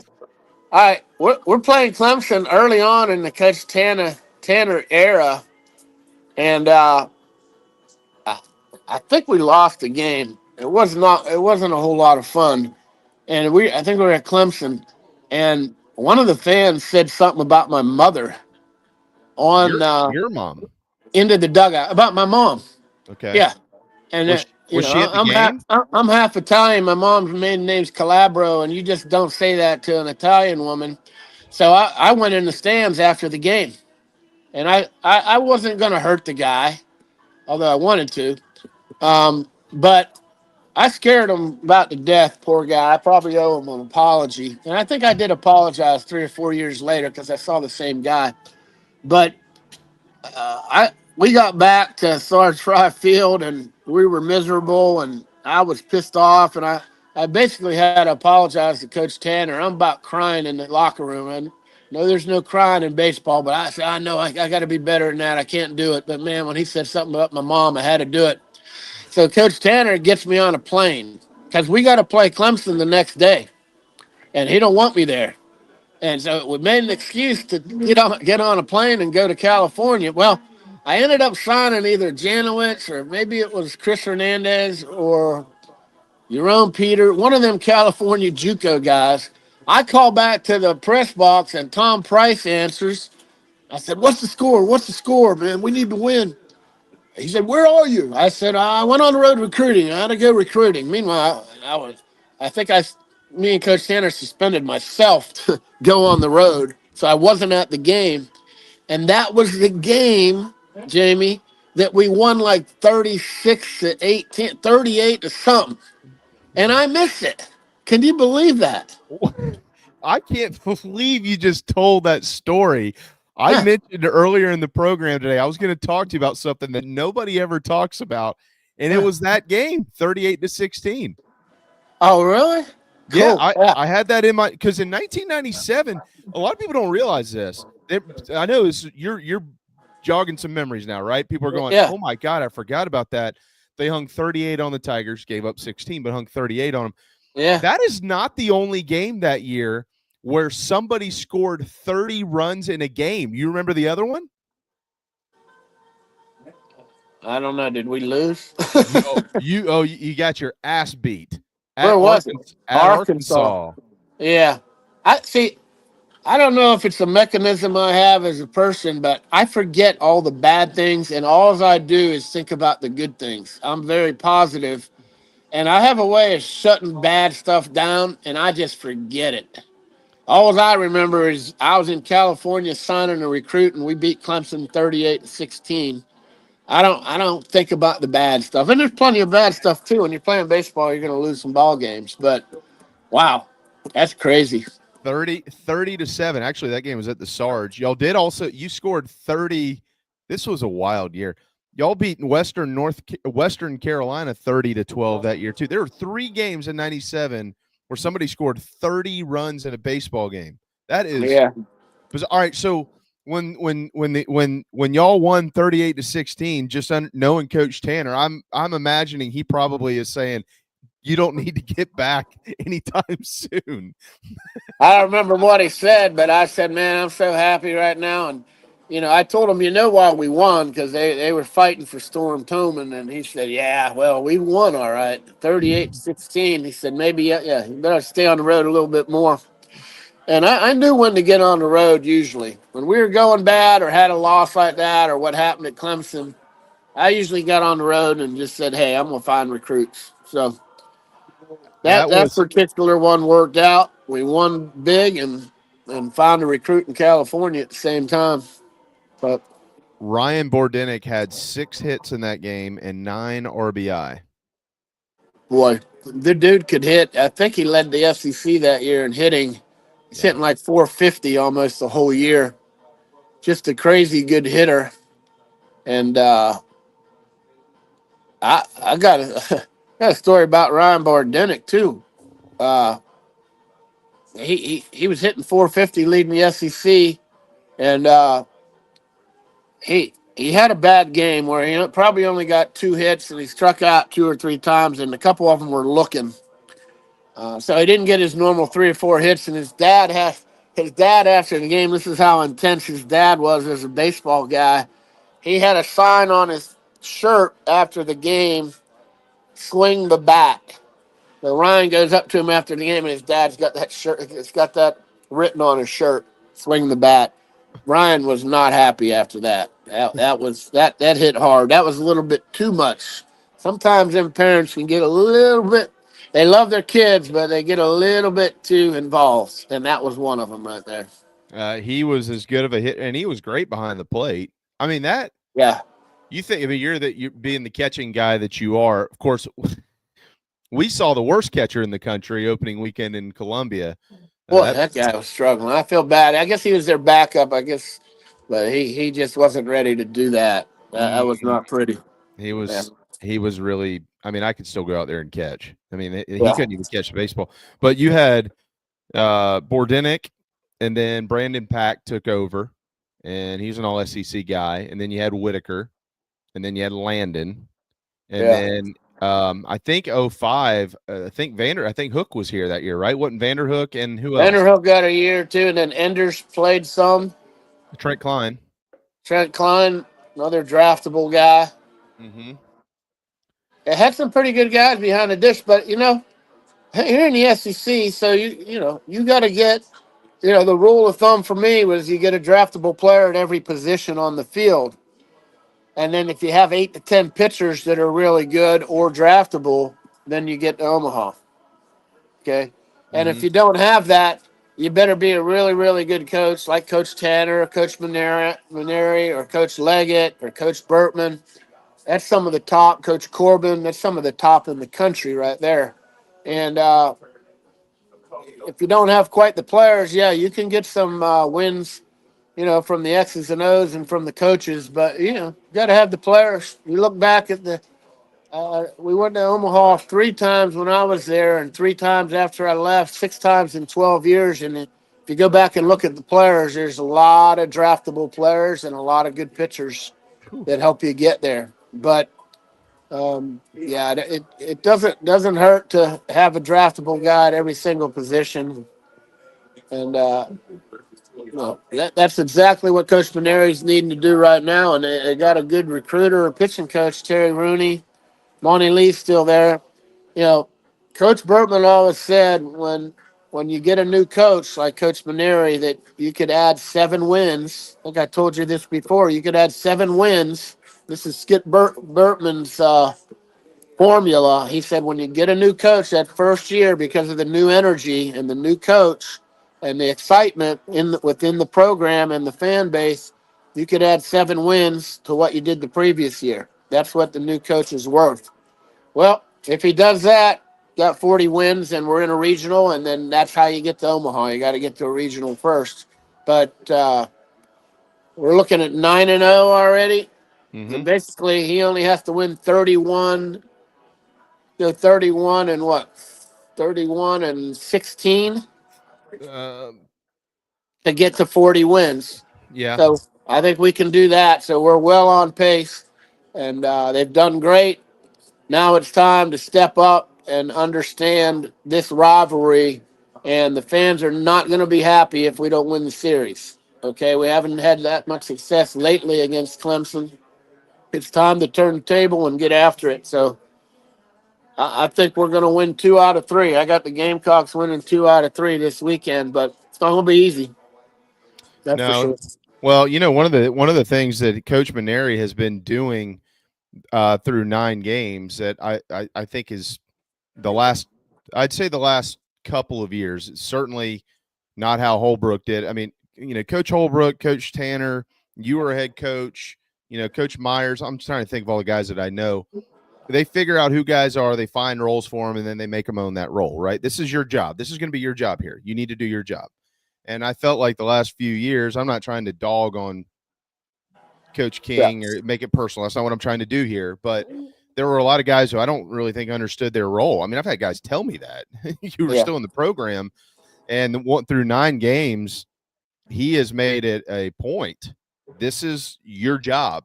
Here's what you're going to do for this team. And when you're in there, this is how you need to do it. I think guys are comfortable in their own skin for the first time in a couple of years. Yeah. Well, Coach Kingston's a awfully good coach, but Coach Maneri is a Hall of Famer. Okay. There's a reason that Paul Maneri has won more games. He's the active Division I wins leader right now in the country. So he's won more games than anyone that's coaching. There's 300 teams out there or more. And we have the coach at South Carolina that has the most wins. And, you can't do much better than they've done already. They're 9-0. Now, some of them games were a little close, and you'd think that we'd win 15-2 every game. So that's a little concerning that we didn't really blow out, all 9 games. But we found a way to win, and last time I checked, that's the idea, to win baseball games. Clemson, on the other hand, I think they're like, what is their record? 7-1, and they did, 7-1, 8-1, something like that. 7-1. Yep. Yeah, and they lost to Ole Miss, but that happens. The wind was blowing out that day, but they've played a little bit tougher schedule than South Carolina has, so that's advantage Clemson.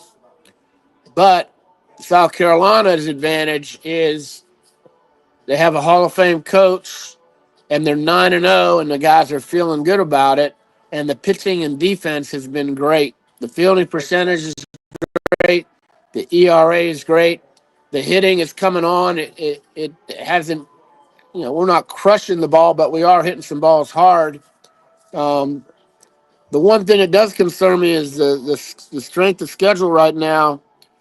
We're 9-0, but Clemson ain't gonna make 4 errors probably. Knock on wood for them.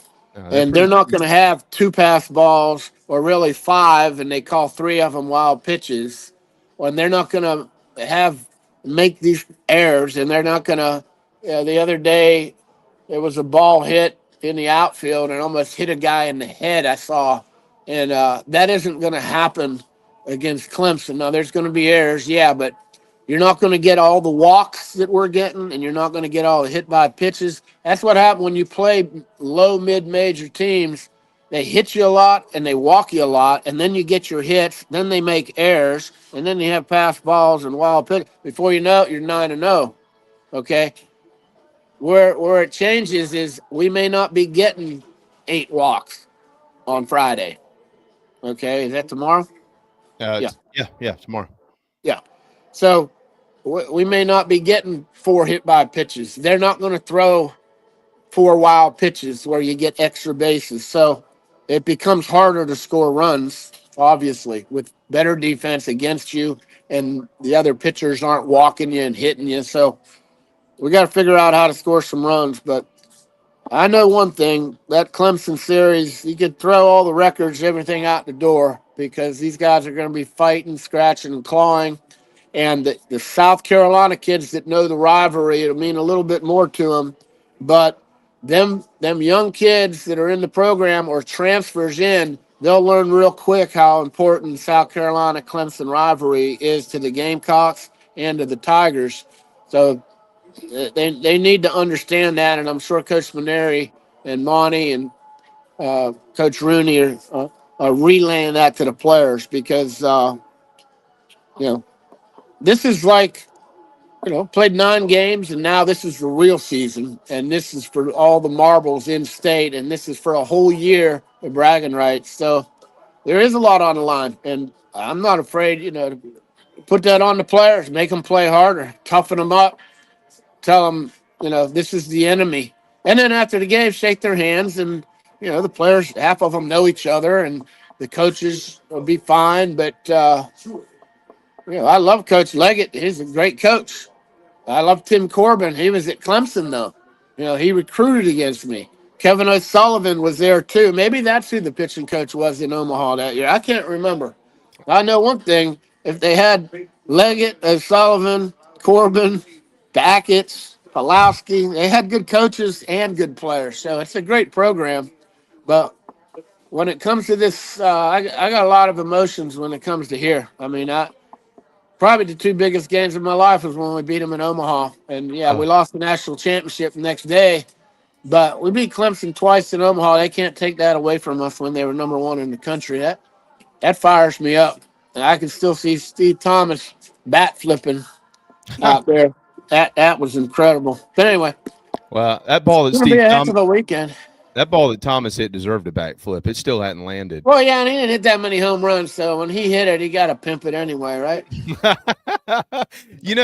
Drew and I have talked probably a million times about what happened in 2002. Yeah. And Drew, he says it all the time. He's like, when we got to the ballpark for the first game, clearly we were very confident. And Clemson was confident, and then things started to change. We beat the crap out of them. He said, when we got to the ballpark on day 2, we looked in the dugout and knew we were going to beat them.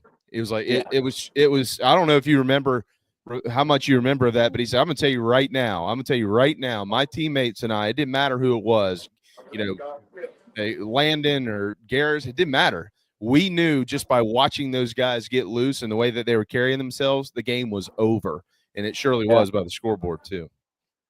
Yeah, that was the good old days, man. Love that. That was awesome. I still haven't gotten a response out of this. I've asked Coach Tanner.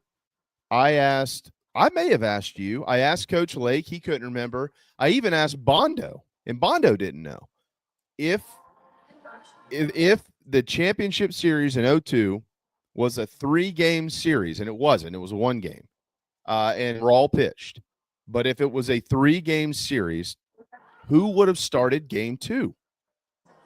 Well, you got to go back and look at who pitched previously at the World Series. But basically, at that point, if you're playing 2 out of 3, you're pitching Johnny. You know who Johnny is? Yeah, Holstaff. Johnny Holstaff. Hey, next in line, whoever's up, has got to take the ball and get it done. That's probably where we were at that point, because it seemed like we were out there forever. And 2 weeks. And of course the next year they go to best out of 3, Not that we had to beat Clemson or Texas 2 games in a row. You never know, but that's just how it was with 1 game. But I'm glad they changed it to 3 games. That's a little bit more fair. You win 2 out of 3, you've really earned a national title. So Yeah. Well, Coach and I don't Tanner, remember who could have pitched then too either. I I don't know can't who remember. was available. Yeah. Well, Bondo threw the second Clemson game. Yeah, well, So we'd have put him back out there. He threw about 84 anyway. So. it would have been fine. Yeah, exactly. Back Steve. then, he just threw him out there, you know?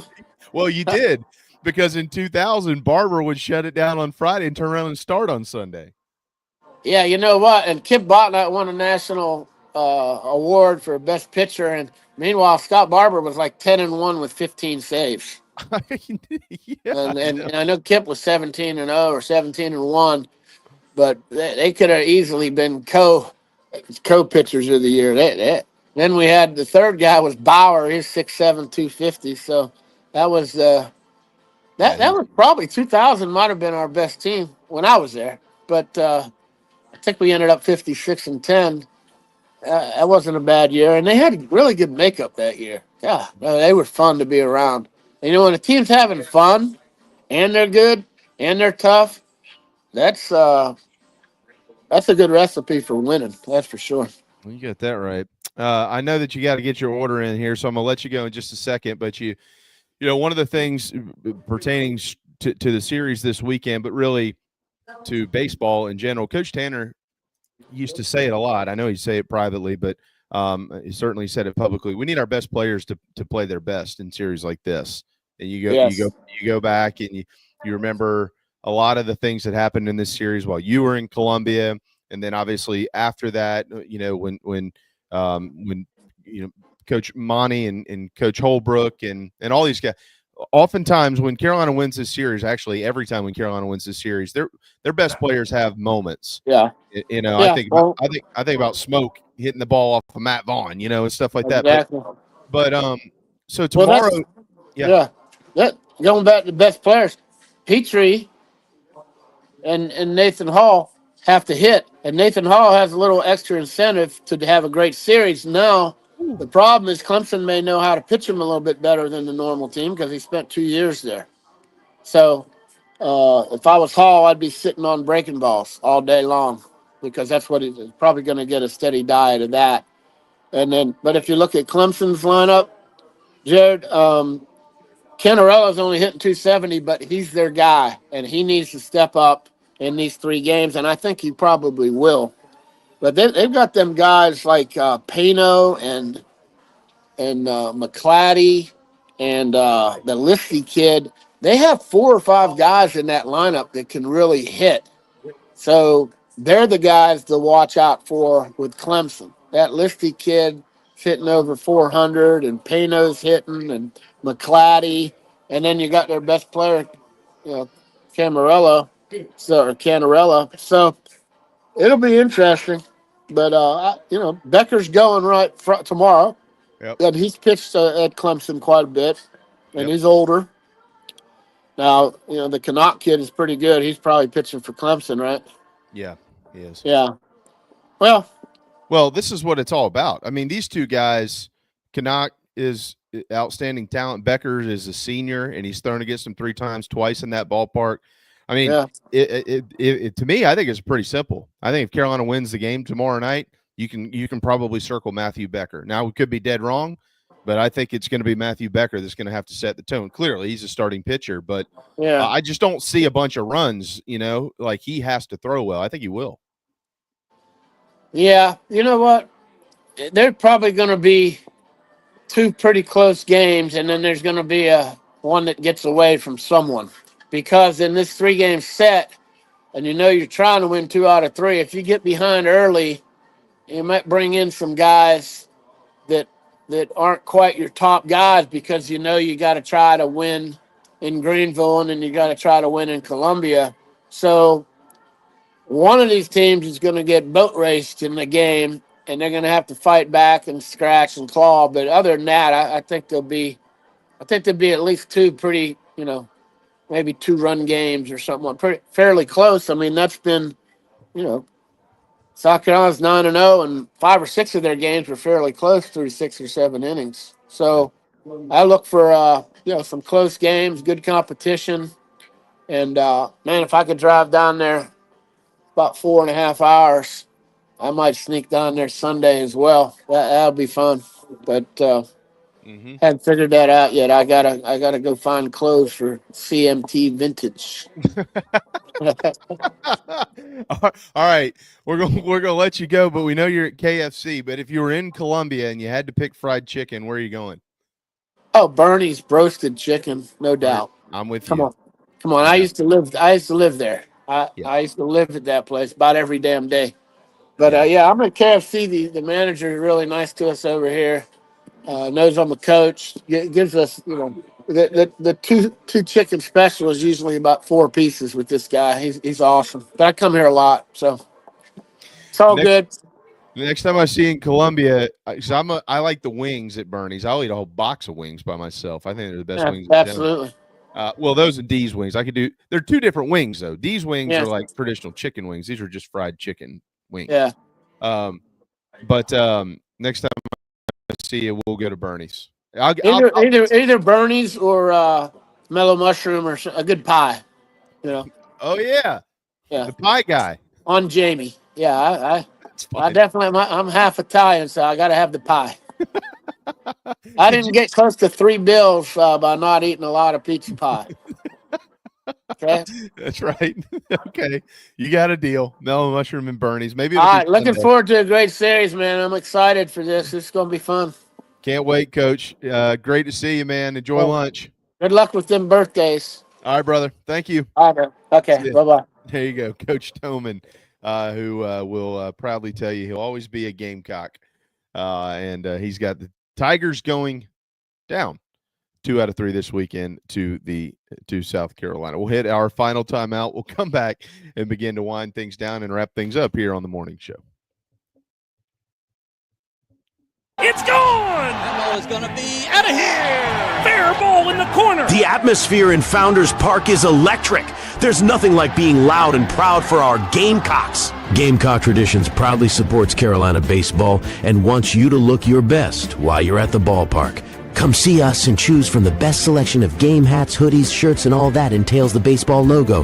From tailgate gear to jewelry and plenty for your kids, Gamecock Traditions is your Gamecock baseball locker room. Don't forget, we have the widest selection for all sports and USC apparel. Come see us in Lexington or in the Village at Sand Hill, or order online and have it shipped to your doorstep at GamecockTraditions.com. Go Gamecocks!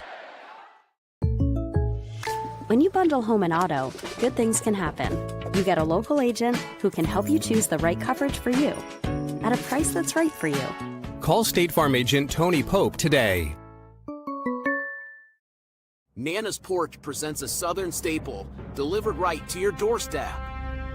Nana's Porch locally crafted pimento cheese has been a hit for years at weddings, tailgates, and other events.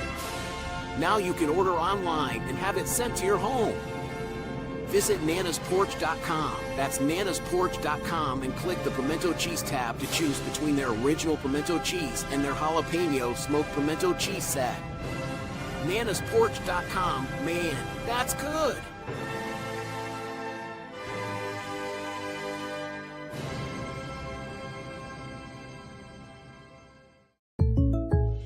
When you bundle home and auto, good things can happen.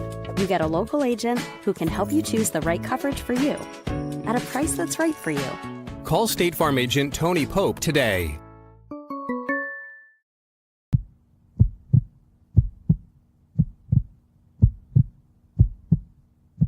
You're tuned into Inside the Gamecocks, the morning show.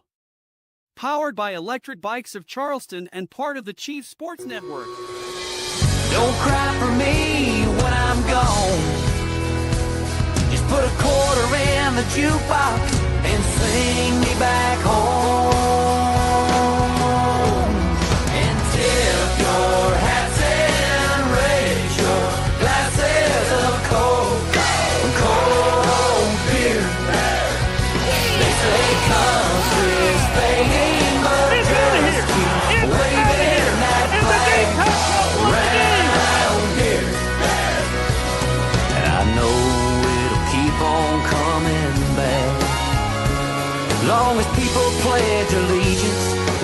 still pledge allegiance. I pledge allegiance to the flag.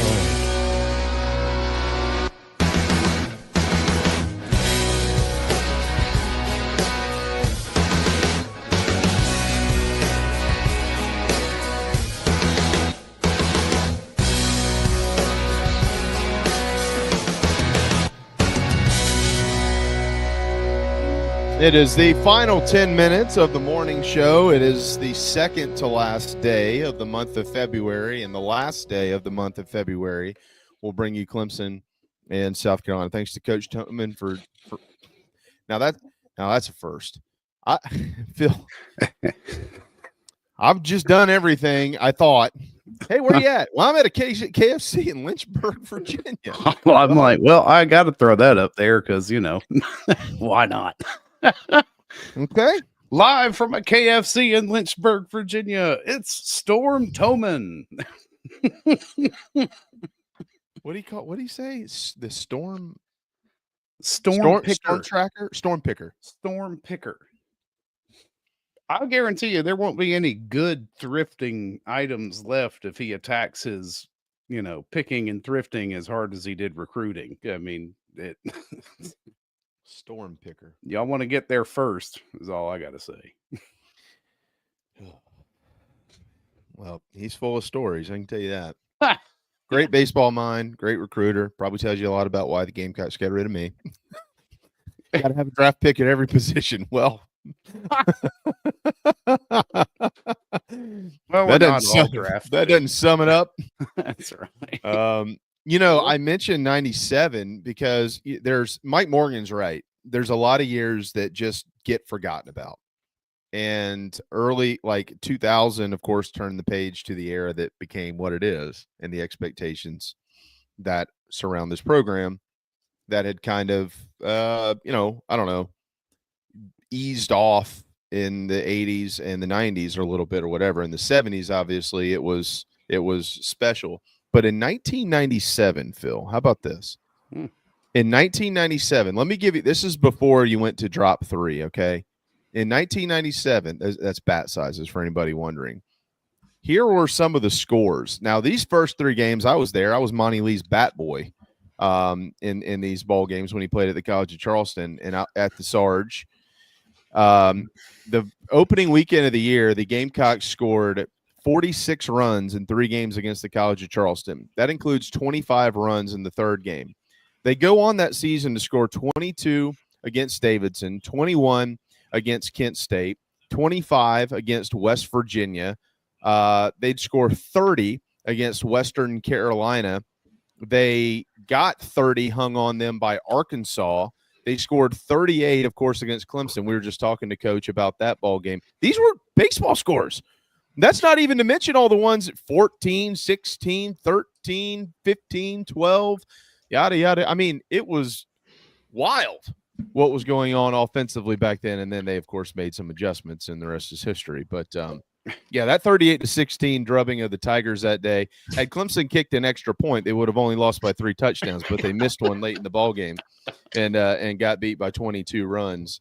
But I guess Coach wasn't there. So, anyways. South Carolina in football has not scored that many points at home against the Tigers, 38 total, since 2015. Like total. Like they scored like 10, 3, 7, 0. Yeah. Well, and I'll make the argument too, guys, and hello everybody. I'll make the argument too, guys, that 38-16, like Clemson's, they still hang their hat and circle the wagons on 63-17. You hear about it nonstop. It doesn't matter what it is. I won the lottery, 63-17. Oh, okay, cool. But I'd love to get Mike's perspective on this. I would make the analogy that 38-16 in baseball is like beating a team in football like 250-10. Yeah, because those runs come one at a time. Not 7. I think the biggest blowout in college football history, if I'm not mistaken, is Georgia Tech 222, Cumberland nothing. Yeah, John Heisman was a coach in that game, if I'm not mistaken. But Yeah, 38 runs in a baseball game. First off, it's brutal. Thank God. I'm so glad that I didn't start calling college games on a full-time basis until 2000 when the bats got fixed in 99. And there's been so much talk about the bats for the last 25 years. But if you were around that era, like 1997, remember the national championship game? Who was it? Southern Cal and somebody, and the final was like 21-14 or something ridiculous. Brandon Larson was a shortstop at LSU. Hit 40 home runs at the box. He was a good player. He wasn't that good. It wasn't baseball. It just wasn't. So I'm glad they dialed the bats. That's when they were at -5. Everybody called it gorilla ball, and then they went to -3, which was at least you had to like hit the ball near the sweet spot for it to leave the yard. Yeah. Well, you were talking about. I thought I was correct. I was. LSU was 97, but Southern Cal was 98. The one you're talking about was 21-14 of Arizona State. Yes. And as a matter of fact, that was the most runs scored in a national championship game until last year, or two years ago, when LSU beat Florida 18-4. I forgot it was that bad, 18-4. That tells me Florida probably just ran out of pitching. But for the most part, the scores in Omaha have been respectable. There aren't like you got to earn your runs. Now, if a team runs out of pitching, this is what I hate about when we get to regionals, and I've had my fair share. There should be a run rule. So, like, I had a situation a couple of years ago, NC State and Arkansas. Arkansas is the number one. Remember, Cops, the closer, nobody could hit him. Arkansas is the number one team in the country for like 2 months. They were like a 2000 Gamecock team. They were considered unbeatable in many respects. So the first game at Baum Stadium, and Toman was just alluding. I caught the tail end of Storm's interview. He alluded to this. Storm. That he'll always be Storm to me. The first part of that best of 2 out of 3 super was Storm picker. Arkansas scored something like 9 runs in the first 2 innings. It's like 9-0 in the blink of an eye. So what's NC State going to do? Are they going to take their best relief pitchers and put them in the game? Hell no. No. They're taking everybody at the bottom of the roster and just let's go ahead and play some BP. And the final score is like 22-1. And clearly, NC State is already thinking about game 2. But because there's no run rule, we got to sit there and play this silly game where a team that's already conceded, they're waving the white flag. We got to play all 9 innings. It's a regional, no run rule. Okay, so I'll just keep throwing out one crappy pitcher after another, and we'll just sit there and watch a BP exhibition. Guess what happened? NC State won the next 2 games, went to Omaha, and beat that Arkansas team. So that's the smart play, just like what Storm was talking about. If Carolina or Clemson fall behind, 9 runs, probably not going to happen. But if that did happen early in the game, whatever team is behind is going to just say, let's play for game 2. And we're going to throw out guys that really are not at that level and throw BP until we finish 9 innings of work. I don't disagree with that. The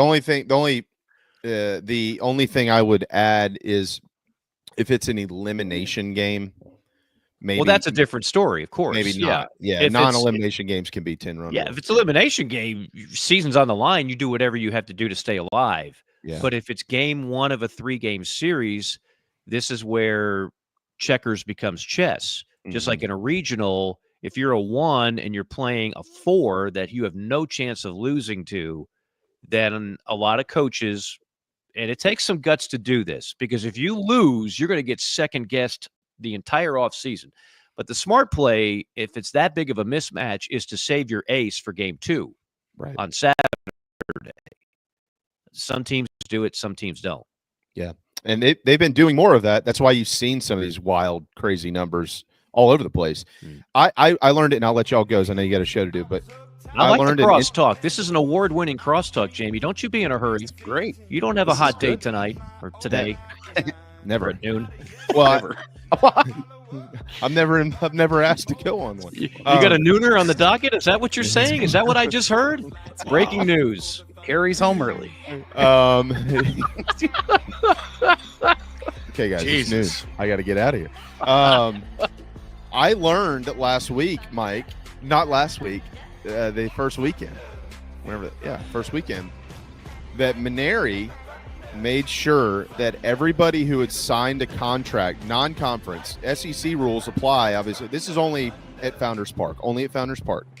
But so clearly SEC rules apply, which is the 10-run rule. That's a rule of the league. If it's a non-conference game, 10-run rule is not in play. That is up to whoever the host program is.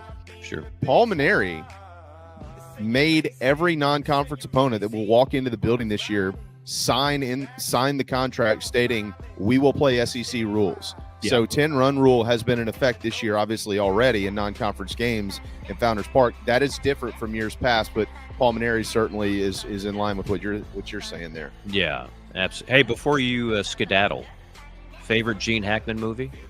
Oh, it's Hoosiers. I mean, okay. I didn't know if you even saw Hoosiers. I mean, yeah. Oh, it's one of my favorites. You were in diapers when that came out. I don't know if. I mean, I guess you could say there's a close second somewhere, but like, that's far and away. No Way Out, a very underrated film with Kevin Costner and him. Very underrated. I didn't see French Connection. Some of the older listeners will probably bang me on that. Go, how could you not see that? That's kind of put him on the map. But he was good in virtually everything. Former Marine Gene Hackman, by the way. Yeah, I'm still. I wonder if we'll ever know what actually happened. Yeah, that whole thing is bizarre. And, he lived kind of a tortured life. His mother burned in a fire to death while lighting a cigarette. And his father was, I think, a raging alcoholic. They had a very strained relationship. He did not, grow up in some great, cozy, nuclear family. Kind of a hard scrabble guy that paid his dues, fought for our country, and then worked his way. Went to Illinois, JC. Spent a little time at Illinois in college before he decided to just focus on acting. Well, interesting. Ben says Enemy of the State. He's not wrong. Behind Enemy Lines was good too. Yeah. I'll throw kind of a stupid movie, but he actually was pretty good in it. The Replacements, where Keanu Reeves was the quarterback. Yeah. I'll tell you another very, very, very, very, very underrated movie. You'd have to go back a little bit. I think it came out in, I don't know, probably somewhere around 1990. Does anybody remember Mississippi Burning? Oh, of course. Oh, yeah. I was about to say Mississippi Burning, but I didn't want to ruin the mood. No, but I don't think you do. I think yeah, that's a hell of a movie. And he was great. He was really a good. tour de force in that one. It really, I mean, nominated for an Oscar in that movie. He was really good in that. By the way, I hate to say this, but here's this guy, illustrious career, Oscar nominations, hit classic movies, but he stopped acting 20 years ago. His last movie, Welcome to Mooseport. Okay, I was looking at this, which was on not. IMDb. It's not terrible. No, I never saw it. I just feel terrible. like that shouldn't be his last. Hey, wasn't he in? Jennifer Love Hewitt. Well, you caught my attention there. I know. Heartbreakers. Remember Heartbreakers? I did not see it. Yeah. I didn't Y'all ever see Heartbreakers? No. With Jennifer Love Hewitt? He's in it though. He's in it, and Sojourner Weaver. Sigourney. Sigourney Weaver. He dated her. He dated Jennifer Love Hewitt in the movie, though. I think not the mom. God bless him. I think she. I can't remember all. It's been a long time. The movie's probably 25 years old. Yeah. Go look at Heartbreakers. Okay. I've got a homework assignment. I had a lot of people grill me. We did Five or Dimer with Luke and Bill on JC and Morgan a couple weeks ago, and there was a movie, and I just forgot the name of it, that I hadn't seen. But I will say this: people had my back. Luke's was not high on Carlito's Way. A lot of people were up in arms about that. That's a classic Pacino Penn movie. Again, I know Sean's a whack job in real life. You just have to take these people for what they are. It's like De Niro. You just what they turn into once they get to Hollywood, I can't sign off on it. But brilliant acting is brilliant acting, and I respect it. And I respect this show and the crosstalk, and I respect the new show. That's awesome. If it's all one happy show family, it's right, because we're the 3-4 best friends. Super All right. stream. the super stream. All right, I'll let y'all get to it. I got to go make an avocado for lunch.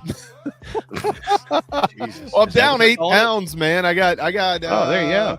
I've got 9 more to go. So I gotta stay on it. It's You're making guacamole? You're No, making no, what? just avocado with salt. That's it. That's your lunch? Yeah, that'd be my lunch. Avocado. I don't eat. So, Mike, I don't eat lunch. I haven't eaten lunch in I don't know how long. 10 years. I mean, I never eat lunch, but now I'm eating an avocado for lunch. Is that gonna be on toast or just by itself? No, I love avocados. So you're speaking my language. I'm Yeah. just trying to live in your world for a No, second. I just scoop it out and Okay. and just the sea salt, and that's it. That's it. That's all she Hey, wrote. You know what? Sometimes you got to do you. That'll work. Well, my wife said, "Hey, look, we got summer 2025 coming up. We gotta get rid of some of this." And I said, Beach "All right." body. Yeah. Get ready. Okay. Never Sure. mind. I'm gonna stop there. All right. Thanks to Toman and Derek Scott. Lake is tomorrow, and we've got odds. You can bet on this game, this series this weekend. Raphael will be here to give those to us from Vegas. How about that? Nice. So looking forward to that. Hope all of you look forward to Mad Dog Schubert and the Golden Tones. See you tomorrow at 10 on the morning show. Have at it, boys.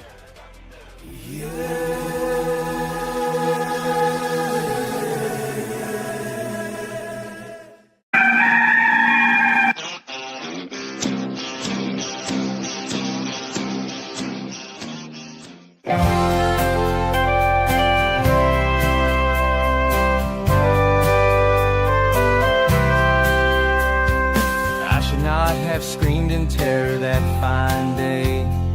Saw that purple wig and did not know what to say. It left me sort of startled and confused.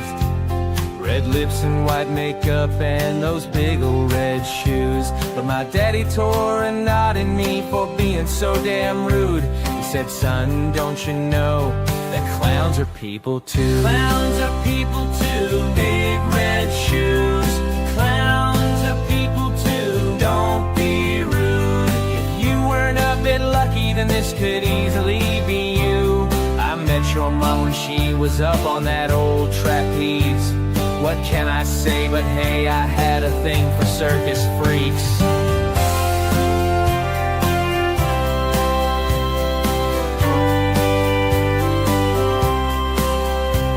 I started watching Bozo and warmed to the movie It. Killer Clowns from Outer Space to me was a big hit. Some people like McDonald's because of Mayor McCheese. But Ronald is my homeboy now, and Krusty and Pinky. Clowns are people too, big red shoes. Clowns are people too, don't be rude. If you weren't a bit lucky, then this could easily be you. I met your mom when she was up on that old trapeze. What can I say, but hey, I had a thing for circus freaks. Clowns are people too. Clowns are people too. Now I own some tiny horns and got me those red shoes. I don't know much, but know one thing that's true. If you don't know anything, just know that clowns are people too.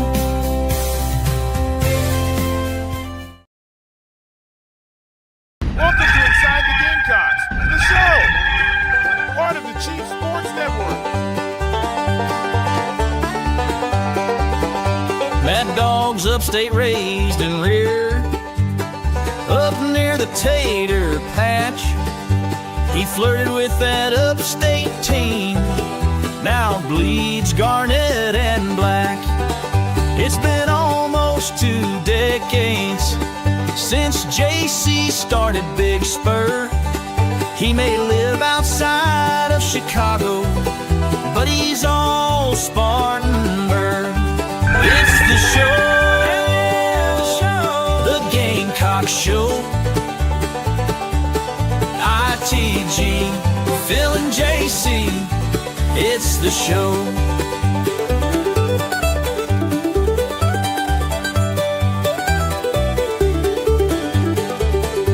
It's fun and entertainment, but also information, things you cannot get on radio.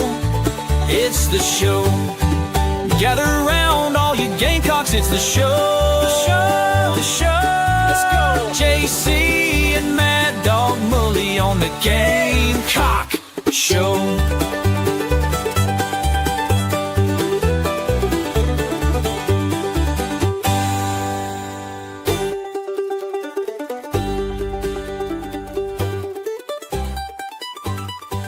Welcome in, everybody. It is Inside the Gamecocks, the show. Mad Dog Mullinax here. Mike Morgan in wall-to-wall power hours today for the 2 hours. JC Sherbert in as usual. Got a lot of things. We got NFL Combine, Gamecocks in the Combine. Ran down some of those this morning. If you missed the morning show, definitely go back and check out the Jim Toman interview. You'll laugh. You won't. Well, you might cry from laughing, but you can't ask for a better guest. And, good Lord. And some good stories from Jim Toman, man. Always great to have Storm Toman around. But guys, yeah, we were talking Gene Hackman earlier. I know JC and I differ on this director and that I am a big fan of his. I hate him. I know I am a big fan, and I know you hate him, but God, Royal Tenenbaums is Royal Tenenbaum, the character Gene Hackman played, one of his best. And somebody mentioned the birdcage in the comments, and that should not be not said, because that also was another excellent performance from Mr. Hackman. Good in everything. Yeah, you everything. Can't miss really with Hackman, and just hate that there's weird circircumstances surrounding his departure here. Who knows? Hopefully, the latest is they're investigating it as suspicious. They didn't find any evidence of a gas leak. Like, I was talking to my wife earlier about it, and she's like, "Well, it sounds like carbon monoxide or something," because the dog died too. Right. But they said they found an open bottle of pills. It's just kind of weird, Santa Fe, New Mexico, the state capital of the land of enchantment there.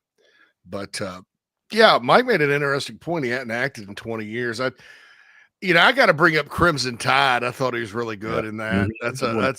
That's not like, I mean, that's one I'll, it's probably a dimer for me. I'll watch it if it's on. It's interesting. Yeah. And Behind Enemy Lines, Owen Wilson's in that, right? Yeah, that's just really good. Mississippi Burning that got mentioned was also really good. And then, how about Superman 2? I mean, he was a great Lex Luthor. He was a really good Lex Luthor. Perfect. Years from now, when we look back on Superman, we're going to all forget that Marlon Brando and Gene Hackman were both part of that original, Christopher Reeve Superman. Mm-hmm. Right. Mm-hmm. Marlon Brando got $1 million for saying 5 lines. Yeah. As Jarrell, but he said them magnificently. I'm going to send you to Earth. This is my boy there, Jarrell. Anyway. Kneel before Zod. That's what I remember of Superman. I love Jarrell. Kneel before Zod. Kneel before Zod. Zod. That would be the worst punishment ever, to be in that prism thing they put those people in. Oh yeah. And that's that's like being on the Gravitron constantly in tight quarters with 2 dudes and a female. I don't know about that, brother. Yeah, they don't seem like fun people to hang out with. I'd have come after Son of Jarrell too. They done that to me. Yeah, right. Oh yeah. Yeah. Go to this planet, I can fly and all that. Hey, life is good. Life is good after you break out of the crystal prison or whatever the hell it was. Shadow Realm or something like that. Shadow Realm or something. Anyway, NFL Combine is taking place up in Indy, Mike, and I know you love the draft, and we always talk about the draft. Nick Eamon-Ware, by the way, you can find an interview with him from the draft, or from the Combine, I'm sorry, on our YouTube channel, Chief Sports South Carolina. one of our network affiliates that's up there covering it for our Ohio State site sent me that this morning, and it's pretty good. Basically says there's nobody else like him in the draft. Nick never lacked for confidence, right? But Mike, he's 6'3", 223. And one of the media people compared him to Cam Chancellor, and his coach, Torian Gray, coached Cam Chancellor at Virginia Tech. But what's got his stock going is his 40 time. Apparently, it's like below 4.4. I know they put the catapult on him, the GPS thing that tests miles per hour at Carolina. And I was a little surprised for a guy that big. He ran 22 miles an hour or so. I mean, that's flying. He was one of the fastest guys on the team, even with other fast guys. So a guy like that, that's different and rare at a position. Yeah, sometimes they don't like rare, but sometimes they do, and guys like that can sneak into the first. What's your take on rarity as a trait in the NFL draft? Yeah, we were talking about this. I was with Jamie and Phil on Monday, and you're right. I get a little obsessive about this, and I've looked at 100 different draft boards, and I'm trying to figure out kind of the mindset, because Eamon is probably in about 8 out of 10 first round mocks. He's there. The only safety that's ahead of him in, dare I say, most of them is Malachi Starks of Georgia. Now, why? We know Malachi Starks is not as good as a overall athlete as Eamon Worry. I mean, Eamon Worry's, some people have talked about the number one freak in the draft. I mean, he is that guy, one of one, in terms of just pure physical prowess. I don't know how much he's going to participate this week in Indy. So these guys now select what drills they're going to do and what they're not going to do, and some just don't do anything. But he's a guy that if he did, he would be top 5 in virtually everything at his position. He says he is. He said in the interview today he was. So okay, good. For whatever that. Hey, he also said he's going to play the whole game against Illinois, and he did. Yeah, we're going to try to move past that because that's wild. And everybody forgave him afterward because he tweet. If you ever want to get back in the good graces of the fans, you can tweet at a recruit they really want. Oh, that'll help. Tell them to come to South Carolina. Right. Yeah. And that happened. And so everybody kind of forgave him. And my understanding of the situation was he gets some very, very, very, very bad advice from somebody that hopefully is no longer advising him and didn't think anything of it. But that's Nick. That's I've dealt with him before with NIL stuff, commercials, whatever. And he's a great kid. He just sometimes makes – Nick loves Nick a lot, right? And I think as a DB, the more confidence I've never seen a non-confident defensive back be good. So I think confidence helps him. And I think he's got enough confidence to play all 4 quarters if that ever happens again, and try to help his team win a game.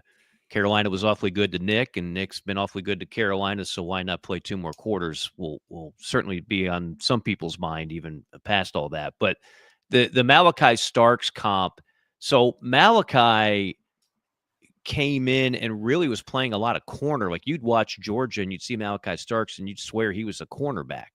So what does the NFL value in terms of priority? We talk about this all the time. Number 1's quarterback's not even close. Number 2, you could argue, is defensive line. If you're a hellraiser and you're wrecking backfields, everybody wants the next Myles Garrett, and that could be Abdul Carter, although right now he's got to deal with a foot injury. And so that might drop him a little bit. But Malachi's already proven like he can play nickel and just cover the best of the best. And so that trumps freakazoid safety that delivers great hits. Like they'd rather have guy who's great in coverage than guy who's the next Ronnie Lott in today's day and age of NFL, where just about every formation is 3 wide, 4 wide, and sometimes empty. So that's where a Malachi Starks could go ahead of Eamon Worry, even though Eamon Worry in a combine setting, and this is no knock on Malachi. Malachi is not any slouch. go there and he'll run a good 40 and he'll do all this stuff too. But he's not Nick Immanwori in terms of the total physical package. I'm not sure if any defensive back in this draft is. Malachi Starks. I like him. He's kind of recruiting wise. He was rated higher than Nick because Nick was a 3-star, and I kind of am convinced though Nick was 2022 class, and that class we still had COVID restrictions for half that cycle, and so he basically showed up at Carolina, camped, shut down everybody playing cornerback that day at 6'4", 190 or whatever he was. Got offered, committed. Virginia Tech kind of got in on, but that was it. You know, it was basically South Carolina and kind of a layup. I'm convinced had he camped at a lot of places, he would have been very highly rated. Malachi was known. Interesting, Malachi starts from Jefferson, Georgia.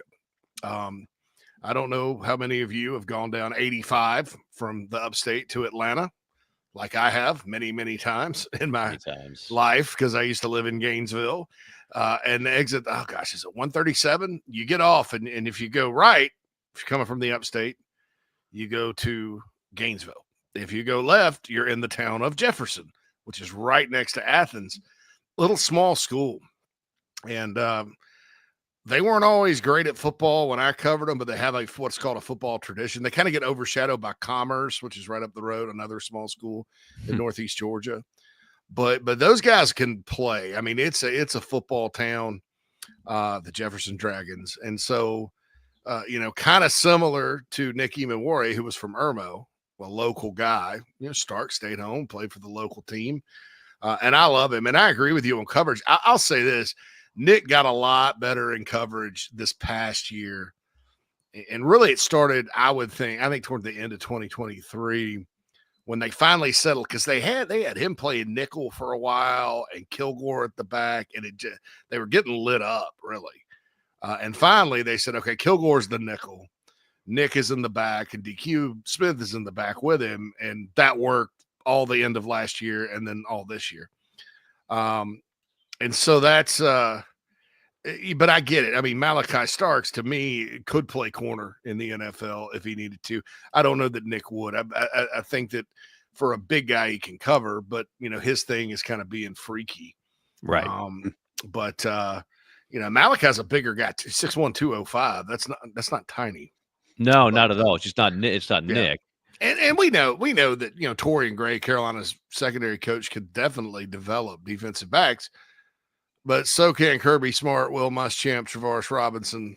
And we've seen that around here too. I mean, Georgia can really develop the guys on the back end as well. So I'm curious to see what happens. I think it's positive for South Carolina to have first rounders and multiple draft picks. I think that helps your recruiting sometimes more than anything, because that's where kids still want to go, is the NFL. No doubt. I haven't been inside of a college football locker room / football facility where one of the first things that is prominently displayed is guys that played there and are now playing in the NFL, and huge pictures and stats and this and that. And if you're a recruit, you all want to believe that you're going to be the next guy that walks through that tunnel and also walks through another NFL tunnel 3-4 years later. So that's always going to be a major part of recruiting. And I think the way this whole system is set up now, as you've talked about, JC, there's a good chance there's going to be a record amount of players picked. What would that be? 8 would be the record for Carolina? The modern era. Well, yeah, there were 9 picked in 1954. Yeah. Oh, that's when it was but there were 30 rounds. 30 rounds, yeah. 360 players. Yeah. I'm like, what did that 53 team look like in Carolina back then? Well, they had a lot of 27th rounders, apparently. No, this, for all intents and purposes, would be the record as we know it. But I think this will be more the norm. Like, I don't think this is going to be an outlier. I think the way that Carolina is recruiting, and then SEC portal cred, you're going to have NFL guys on your roster every year. It might not be 8, it might be 6, it might be 5 and then 7, but it'll be a fair amount. Where it all comes out in the wash, however, is you're not alone It's just like for years and years, we've seen Carolina's got a top 20 recruiting class. That's the good news. Well, what's the not so good news? Well, they finished 8th in their own conference in recruiting. So Carolina's going to have more, I believe, NFL draft picks than any 10-year period in school history. But so will most of the SEC schools, because the top talent is going to be flocking to 2 leagues, the SEC and the Big Ten. Yeah, that's just how it is. It's South Carolina, as far as combine invites go, and that's not necessarily draft picks, but combine invites, they're tied for 4th nationally with Ole Miss. Ole Miss's group is all portal. South Carolina has a nice kind of blend. I think 6 were from high school ranks and 5 were from the portal. Maybe that's flipped. 6 from the portal, 5 from the high school, what they call homegrown now. To me, homegrown, I used to think was just you're from those are guys that are from your state. But now homegrown, I guess, is anybody that doesn't come out of the portal. But yeah, it's interesting too, Mike. The average star rating or average 24/7 Sports composite rating of all the players invited to the combine out of the portal. And I took out Torricelli Simpkins because he was a 0 star.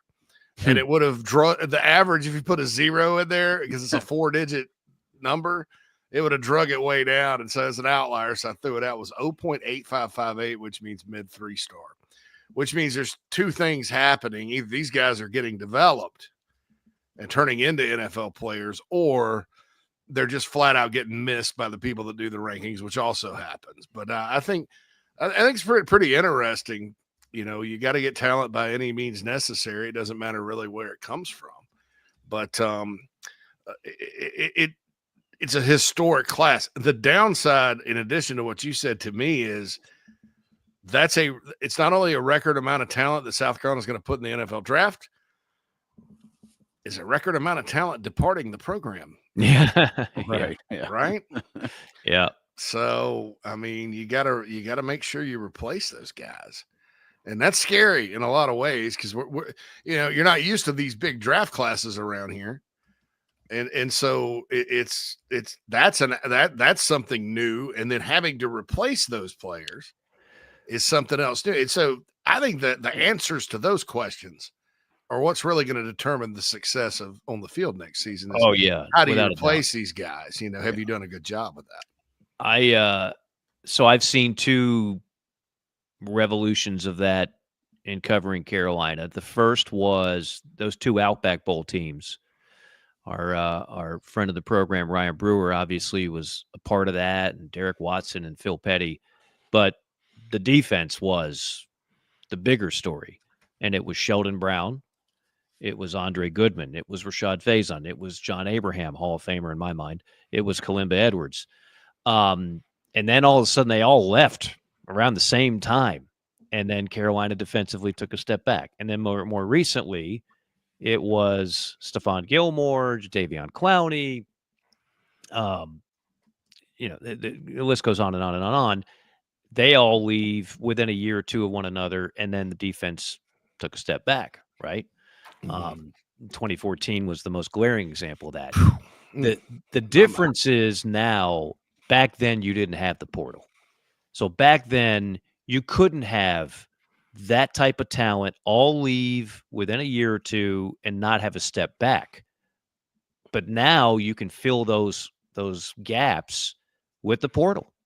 And so I'm not saying it's going to be, again, I thought last year was a generationally good defense that Carolina had. That was the story. And you'd be silly to think it's not going to take some type of step back, but it shouldn't be as big as it would have ordinarily been, because you can get veteran guys, proven commodities to plug right in, to join guys like will be a stud sophomore in Dylan Stewart, and bring some of that to the table, whereas before you couldn't do that. Yeah, they've got, you got Dylan Stewart back, Jelon Kilgore, who I mentioned's back.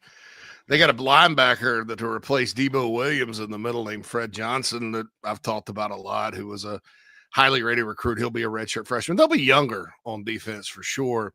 And then Craig in the Nana Sports chat box brings up that leadership, Demetrius Knight Jr., I think it all got lost on us what kind of a leader he was. And that guy, you want to talk about a story, he was an option quarterback from some small Christian school in like Locust Grove in Atlanta.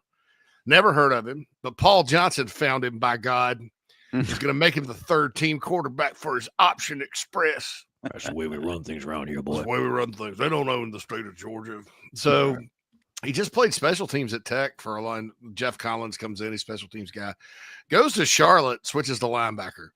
Is all American Conference first team that has 96 tackles. So then he comes to, Carolina's looking for linebackers and speed, especially comes to South Carolina, puts on the catapult, like I mentioned, and they're like, he's 21.9 miles an hour on the catapult, which is about a 4.45 at 220 pounds.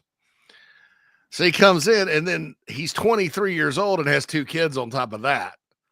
So he's like, and a great human being. And so he becomes like the godfather of the team last year.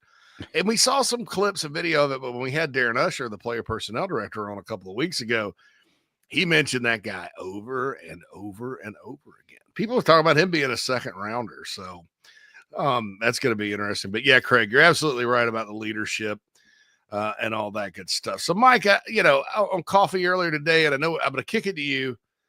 Tell us about Ryan Brewer Fence or one of your other friends before we go to break. Yeah, sure. I'll set you up because Brad Crawford stirred up a hornet's nest. Apparently, like CBS put it on their college football, put it on their Instagram, and I talked about it on coffee this morning. I didn't know it had gone that far. There's a DJ Lagway Lenora Sellers debate. Oh, I saw social media, and I went through it on coffee this morning and kind of gave my take. But I'm curious, very much so curious, to get your take on it. But tell us about some of our friends out there that support the show. Yeah, I like that tease, and I like that segue to Ryan Brewer Fence, ryanbrewer.net. Variety of services ranging from fences to rails to columns. I can't do it justice. You really need to go to the website to see some of the creative things that they put together. A lot of those, by the way, with Gamecock logos on it.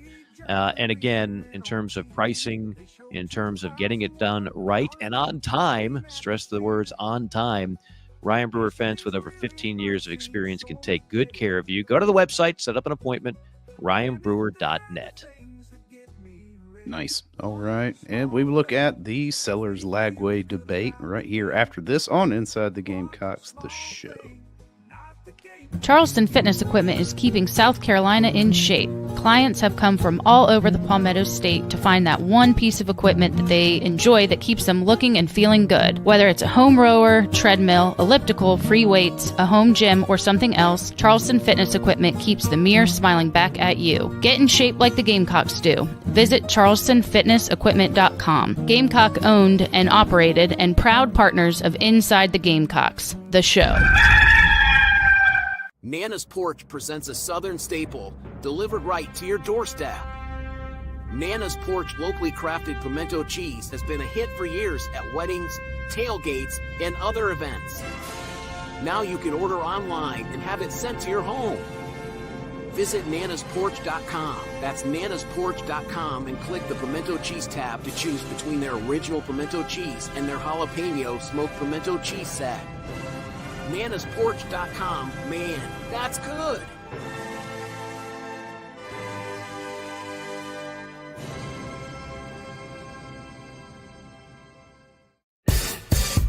Fans, Club Chief has arrived. Become a Big Chief Club member or a Big Chief Club Golden Gear member for exclusive access to our Nana's Porch chat box on Inside the Gamecocks, the show.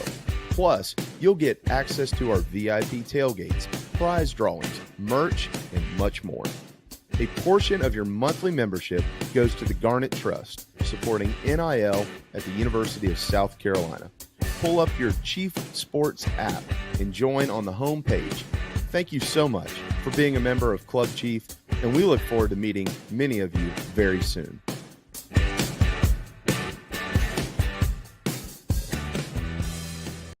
Mike here for one of the better dining options in the capital city. You know, when I first moved there, I asked people around the radio station, where are the best wings? Well, the consensus was D's Wings. That was then. Today, they still have the best wings, but it's so much more now in their new location at 415 Meeting Street in West Columbia. Yeah, they get voted the best wings on a routine basis. Yes, they get voted the best sports bar on a routine basis, but they're not just about wings, and really, they're not just a sports bar. It is a family-run local restaurant and bar with 20 TVs and 25 beers on tap. And how about these daily specials? Every Monday night at D's, you've got 75-cent wings from 4 until closing. Tacos on Tuesday. Then on Wednesday, 18 wings and a pitcher of beer for $29. You've also got ribs and oyster bucket specials on Thursday. And no matter how big the party is, 20 or more, no problem. Just call ahead of time and they'll take terrific care of you. They'll do takeout as well. And guess what? A human will answer the phone and take the order. Billy and his staff do an outstanding job. Check out D's 415 Meeting Street in West Columbia.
Welcome back, everybody, inside the Gamecocks, the show. Rolling right along here. JC, tell us about the video Brad that you were talking about. I haven't seen it yet. I was trying to catch it here during the break, but I was not able to. About the vertical? Find it. No, you were talking about, because you said Brad Crawford stirred up a hornet's nest about Lagway. Nah, he didn't have a video. He put it on X. He just tweeted it out. Yeah, okay, and then so I kind of, it was a couple of days ago. So I kind of, I'm always looking for topics in February when coffee is very football focused and it's hard, So I was like, well, this is a good debate to talk about. And I went through and watched them and gave kind of my scouting report. I gave the reasons why some people here in the way too early list season are putting DJ ahead of Lenoris.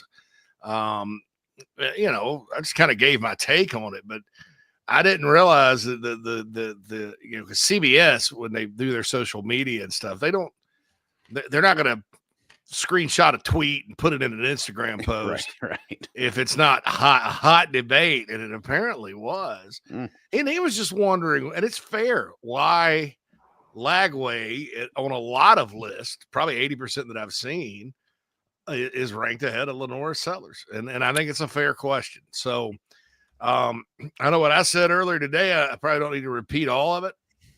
But Mike, what say you? I mean, I want to say this before we start. I love both of them. I think both are really good. I'm not bashing DJ Lagway, but and he is younger, but I didn't really see the same things out of him skill set wise that I saw out of Lenoris. But you go ahead, Mike, because I would say quarterback man. I mean, I am fascinated by the position, but every list I've seen, like if you wanted to go to Vegas tomorrow, well, hell, you don't have to do that anymore. If you're in a state that has it legalized, you can go to an app and do it. Lenoris Sellers has better Heisman odds than DJ Lagway does. Mm-hmm. I mean, so I don't know where all the, like, sometimes people want to play the don't get any respect card. And I don't know what that's where Brad was headed, but like Lenoris Sellers is being massively hyped everywhere. There's nobody that's underselling Lenoris Sellers. So yes, there's also hype on DJ Lagway. JC, as you pointed out, both can be true. Both can actually be pretty damn good quarterbacks. They won't play one another this year. which is a shame because that'd be a fun kind of game within the game to watch. And both of them are going to be major storylines in the new wave of SEC quarterbacks. Of course, we've got Nussmeier coming back, and we've got Arch, but that we'll finally get to see a full season of Arch. And there's a couple other guys, but there's a lot of new blood in the SEC. But everybody that saw Lenore Sellers was like one of the biggest stories in college football in November, period. Yeah, that's why I like I said, 80% of the list I've seen have Lagway ahead of him, and I think it's two reasons. Number one, some people, and there's a lot of these lists. There's too many. I mean, but whether they're social media influence accounts or traditional media with an organization, I think some people do like to put players that are associated with bigger, more branded fan bases, not necessarily ahead, like in a binary choice ahead of Sellers, but they give those guys the benefit of the doubt. I think too, there were 5 stars beside Lagway's name out of high school. There were 3 stars beside Lenore Sellers out of high school. I think those are reasons. And some people may look at, what Lagway did as far as helping the Gators turn their season around. That was He helped his coach from getting fired. Finish. Without the coach saved Billy Napier. Without Lagway, Napier's looking for a job. And all that. But then I remember a conversation we had with Steve Tannehill last summer. And he was talking about the 92 team when he came in and saved the season and thus saved Sparky Wood's job. And he was mentioning that, like, that defense on that team that year at South Carolina was really, really good. And if you look at the scores and the stats, Carolina 21-6, 14-13. They lost a game in the swamp to Spurrier's Gators 14-9. Probably means it's a pretty good defense on the other side. I watched a lot of those Florida games down the stretch, Mike, and like Ole Miss and LSU could not block them. Mm-hmm. And those were lower scoring games. And I'm not saying Lagway didn't have anything to do with them winning. Obviously, he had an impact, a residual impact on that team, right? Because you watched them against Texas when they didn't have Lagway and they were down to their walk-on, and that was a dumpster fire. They got the doors blown off of them. And I look at his, stats. Look, I'll go film over stats any day of the week because stats a lot of times have to do with like your supporting cast and all that. And so I understand probably why some people are doing it.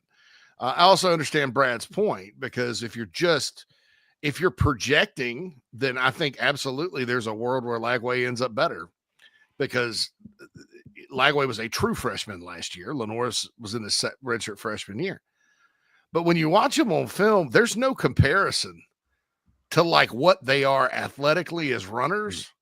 Correct. I think passing game wise, there's some things Lagway probably does a little better, particularly in the short to intermediate game. But they're both big.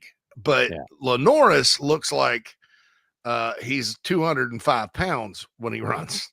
Lagway's kind of more, the lumbering type. He's a really good runner, but more of a passer. So I don't know. I mean, I thought it was interesting. Those were my thoughts about it. And I think both are going to be both will be really good. Well, I do too. I mean, there's variables here and then there's constants. The constant is Lenoris gets out of bed and is a much better runner than DJ Lagway. And that's not going to change. That'll be the case in 2025, 2026, 2032. Lenoris Sellers has a skill set from that standpoint that is very unique. And so the comp on Lagway that I've seen is like a Jordan Love. And I think the people that are ranking, and again, most of what I've seen, there's a little more hype on Lenoris Sellers than there is on DJ Lagway. But the comp I've seen on Lagway is Jordan Love. And if you were to make a case, I think Lagway is a better pure passer and Lenoris is a better pure runner. That's the narrative. There's no doubt about it. And time will tell. We got 12 games plus in 2025 to prove which is better. So Sellers, again, he'll be the better runner. There will not be a better running quarterback in college football. It's Lamar Jackson-esque. But there's no doubt Lenore Sellers can improve his passing. He can improve his accuracy. And he'd be the first one to tell you that. So that is something that you want to see improve from 2025. And if he is in a Gamecock uniform in 2026, then even then some. Good chance he won't be, because obviously NFL scouts are already looking at what he has. Is he Jaden Daniels today? No, I don't think so. I think Jaden Daniels was he can run better than Jaden Daniels. But I watched a lot of Jaden Daniels football, and he didn't miss. And then he goes as a rookie in the NFL, and again, ridiculously accurate. Ridiculous. So that kid is he's on a different level, which is why this year, like Shadur Sanders and Cam Ward, they wouldn't even be in the top 15 of this draft, of last year's draft, I should say. It's a different deal. So, no, I think it's fascinating. It'll be fun. I mean, if this show was Inside the Gators instead of Inside the Gamecocks, then the same people would be saying, well, clearly it's Lagway. So it's all a matter of what your perspective is. I want to see both of them just show out this year and really be the type of quarterbacks that get you excited every Saturday and put together incredible runs. I'd love to see them both be top 10 draft picks in the NFL, and as well as Garrett Nussmeier, in terms of pure arm talent, I'm high on Garrett Nussmeier. I know he had the turnover bug late, and that's an issue. That's a problem. Something that's got to be cleaned up. But to go back to the original thing, I can't remember a Gamecock quarterback getting this much hype going into his season. So it's not like Lenore Sellers is being, and I'm not sure if this is what Brad was getting to. I think he was just trying to stoke the flames a little bit. That's what you do. But there's no lack of respect or national hype for Lenore Sellers going into 2020. In fact, think about that. The last time a Gamecock quarterback had this level, I mean, again, on a Heisman, you can bet Lenore Sellers on the Heisman Trophy board. When's the last time you saw anything like that? I'd have to, as far as like this, I'd have to go to our friend Todd Ellis back in 87, from 87 to 88. He was on the cover of Street and Smith's, the regional. And there were high expectations for the Gamecocks as a team in 1988. And he had had a pretty good redshirt freshman year. Mm-hmm. The next year they won 8 games and really should have won more. Almost beat Miami, who won the national title that year. They thought, even with Sterling Sharp and Ryan Bethay moving on, Robert Brooks was coming in, and they had a good they had a good team. They were 6-0 and ranked 8th, and then Bobby Ross got him at Georgia Tech, and the steroid scandal hit, and that team fell apart. But that off season's like, as a quarterback, I mean, everybody was excited about Spencer Rattler coming in. Everybody was really excited to see what Jake Bentley could do in year 2. Everybody certainly was excited about Connor Shaw coming back and starting those years. I mean, but as far as national attention goes, no. I mean, you didn't see those guys on Heisman odds lists and things of that nature. So, Ben in the chat box, the Nana Sports chat box, says it's funny because Lenoris was actually a more accurate passer than Lagway was. He was. And 65% completion percentage compared to 59. My point about the passing is the short to intermediate stuff. And honestly, though, South Carolina didn't run a whole lot of short to intermediate stuff. I mean, there wasn't a lot of quick game in the offense, et cetera, et cetera. So I don't know what he can do. I mean, honestly, in the spring game last year, it was all quick game, and then they didn't go back to it, which shows you why Matt Rule's asinine comments about somebody's going to see my players shine in the spring game and come poach them is more ridiculous than hiring Marcus Satterfield as your offensive coordinator. Because look, I mean, if you're going to evaluate players off of spring game tape, please do it. Right. Please do it. Take them. Put the guys out there that you want to run off. I mean, I've never heard of football coaches are paranoid. They're paranoid millionaires. every one of them. And it's good to be paranoid a little bit, but that's another subject. But Sellers, who knows? I think that there's work to do in the passing game with him. I think there's work to do as far as the whole notion of sitting in the pocket versus running. I think in the bowl game, he overcompensated a bit, and that's why you didn't see a lot of big runs. I think whereas in the Clemson game and Missouri game, he was kind of just playing free. You got to find that sweet spot as a player, I think. I mean, I've never seen players that are trying too hard to do one thing or another really be that successful in any sport, if you want to be truthful about it.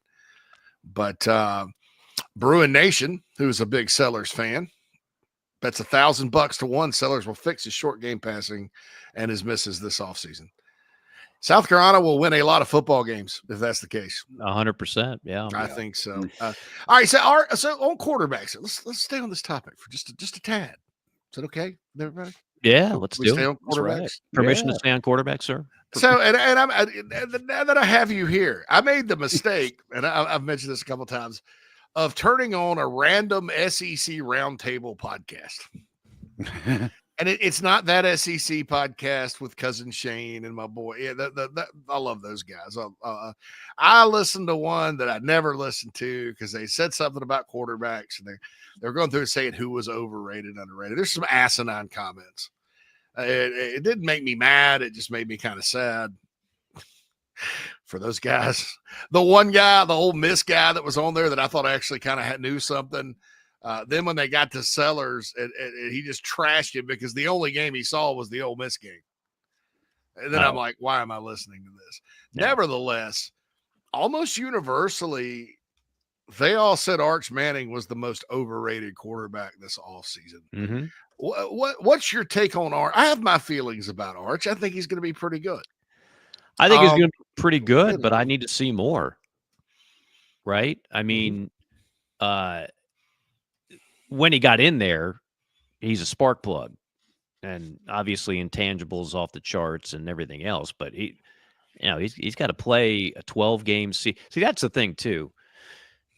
We always assume that someone's going to go year to year and get exponentially better.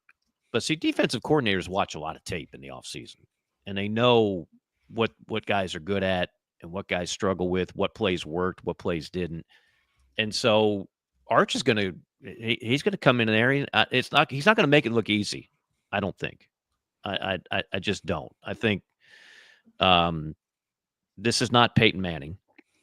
I'm not even sure if it's Eli Manning. He's a better runner, but those guys were like next level, just greatest quarterback in their respective schools' history. The only difference is Eli, of course, his father would have something to say about that. But essentially, in terms of every passing record imaginable, they own it. And then they went on to Eli's going to get in the NFL Hall of Fame, whether you think he deserves to go or not. And Peyton's going to be in the Hall of Fame. And, those are so Arch is a different kind of guy. I don't know if Arch is just going to go in there and be like first team all SEC, like a lot of people are thinking and hoping that he will be. So anything short of that, and you could say, well, he was overrated because the hype is just immense. We've been hearing about this kid for how many years? 4 years? I mean, almost as long as baby Gronk. Yeah. Oh, my dear sweet brother Noopsy. But is the better family comp though his granddad Archie? Like I think so. Who had some wheels and a little mobility back there back in that time. Archie could run, and Archie had to run in the NFL because he played for a lot of really crappy teams and got beat up his whole career. Hey, which is not bad, right? I mean, you'd take that, but and that's the other thing. And JC alluded to it: supporting cast.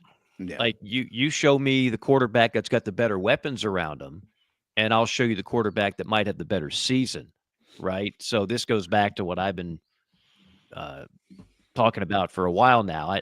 I want to see Lenoris have a little more help at the wide receiver position. Maybe a guy emerges, I don't know, and then you lose Simon, your go-to tight end, who's kind of a quarterback's best friend on third and intermediate. So that's going to be a big deal. I don't know Florida's wide receiving core off the top of my head. They weren't exactly full of studs last year. Yeah, they'll find you can throw a rock and You would think, with it, but they- JC, it's been a long time since they've had the Percy Harvins of the world over there. yeah. They have not recruited well at that position. It's kind of funny to watch. Well, the best individual guy they had was Pearsall, and he was a transfer portal guy from Arizona State. Right, a portal guy who lasted 1 year, I think, Mm-hmm. before he went on to the draft. But yeah, he came from Arizona State. He played. Imagine him and Jaden Daniels. Good Lord, Herman Edwards. How did you not win more games? Play to win the game. He played to win the game and get fired. I think that there's some schools that are like, even Georgia. Like, how is Georgia not getting just blue chip after blue chip wide receiver? Even when they do, they don't pan out. They get kicked off the team.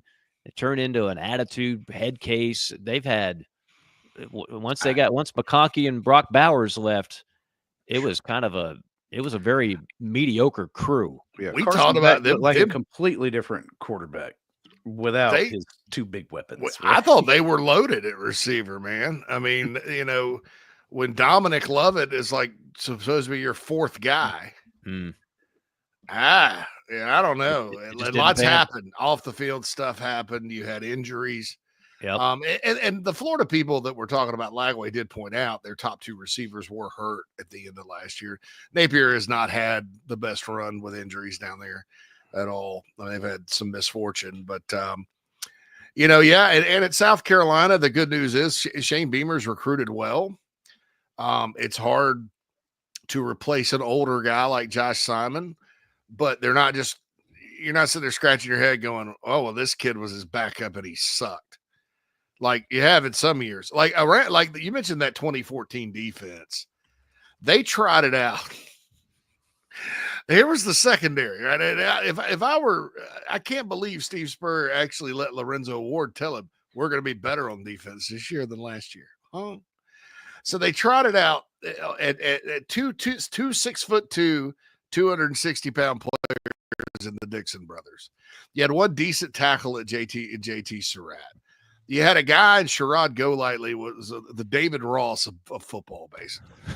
Remember David Ross, old Fogler's team? Very well, yes. Just a guy that the coaches really like, that everybody else probably isn't all that fired up about. And he was like your nickel. They had to move their safety, Bryson Williams, to corner. Then they had a true freshman back at safety, and A&M threw for 850 yards on that defense. So unlike that year, you look at it, and the guy that they have that's probably the replacement is Michael Smith, who's a sophomore who Carolina beat Auburn, Tennessee, and Florida on, who's how big? 6'6", 255, Phil. Oh, no. And can jump and run, and kind of reminds me a little bit of a more in shape version of Wesley Saunders when he was here. And then they went and got Dingle from Kentucky, who I think was an underutilized weapon. So you're not replacing him with chopped liver. Receiver, it's going to probably have to play some true freshmen, but they were all highly touted guys. And I'm sure Florida, with the way they've recruited, they're going to replace what they've lost. I mean, it was really, Napier deserves some credit for this. What they did was, all right, he's getting fired, so nobody wants to commit there still, right? And so they're 68th in recruiting. And nobody comes. They a lot of people were like, thanks, but no thanks. What they did was they kept recruiting those guys, and a lot of those kids that that had committed elsewhere, Mike, actually wanted to go to Florida the whole time. Mm-hmm. But once he was safe, they were like, all right, I'm a Gator. And they all flipped, and then they got a good portal class, and that roster is getting better, I think, as we move forward. Well, you're going to see more of this, I think, now, as long as these exorbitant buyouts are there. The buyout is what helped save Billy Napier's job, because what the people there sold, that the sales pitch for keeping Billy was, you can go ahead and fire him and spend tens upon tens of millions of dollars, or and potentially fire yet another bad coach, which has been a trend in Gainesville. Or you could take all that money and go get yourself some players and build around DJ Lagway, who, again, as we mentioned, is reason number one why Billy Napier wasn't fired. They put a lot on that kid's shoulders as a true freshman to kind of be the face of the franchise, so to speak, to get him out of the doldrums of mediocrity. And so that was the game plan. Now we'll see if it works. He's still calling plays, which people do not like there at all. And I don't know why he just will not relinquish that, because he hasn't really proven to do a very good job of it.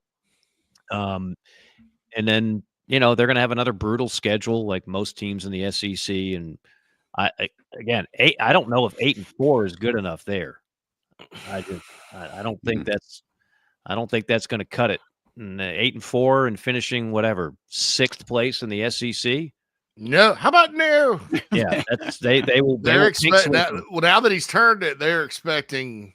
Yeah, and then they just kind of flip the schedule. I mean, they still have to play a lot of good teams, a ton, and all that. All right, so we got to get a break, Mike. Yep. Tell us about another one of your great friends. Our great friend. I like to think of as our great friends. We don't see his beautiful visage at the bottom right now, but Troy Branham, in addition to being a handsome fella, is the guy that can help you. See, there's something with my hookup. I had something completely different. I don't even know. 803-238-0111. Troy will work with you on all your mortgage needs, your refi needs, any type of construction loan, jumbo loan. It's got them all. And it's anywhere in the state of South Carolina. Huge Gamecock fan, been doing it for about 3 decades now. It's Troy Branham. You'll be glad you made the call. If he can't help you, if it's just not a good time, he'll tell you. He'll keep it straight with you. No need in giving you bad advice, bad business, bad reviews. That's not the way he works. That's not the way Golden Gate Mortgage works either. It's Troy Branham, Golden Gate Mortgage. Check him out. 238-0111 is the phone number. He's in Columbia, but he'll help you anywhere in the state of South Carolina. Woohoo! Let's go. We'll be right back. Hey, this is Cornbread Cowboy, and you're listening to the show. We'll be right back. The Aventon Adventure 2 takes the same basic design as the original Aventon Adventure, making it an adventure bike designed to take you places that typical roads just don't reach, allowing you to ride whatever terrain you want based on your whims of the day. Look at what you're getting. Hydraulic disc brakes, torque sensor for responsive pedal assist, great LED lighting, suspension, a beautifully welded frame with excellent build quality, included rear rack, included fenders. The list just keeps going on. Visit electricbikescharleston.com for more. Welcome to Palm Casual Patio Furniture. Because we are the factory, Palm Casual has the ability to offer the highest quality outdoor furniture paired with world-class service. Since 1979, our factory showrooms have done our best to make the buying process as easy as possible for our customers. Our understanding of the many factors that go into your decision has helped us create our 30-day trial period that increases the level of comfort our customers feel during the shopping experience. Visit us in Somerville, Mount Pleasant, Myrtle Beach, and Bluffton, and online at palmcasual.com for our products and out-of-state locations. Go Gamecocks! Welcome home. That's what the Gamecocks say, and so does nationally recognized the Barndominium Company, where they are building dream homes in the Carolinas, Georgia, and Tennessee. Their turnkey process can be custom designed and takes 6 months on average. Make your dream a reality. Visit thebarndominiumco.com, thebarndominiumco.com.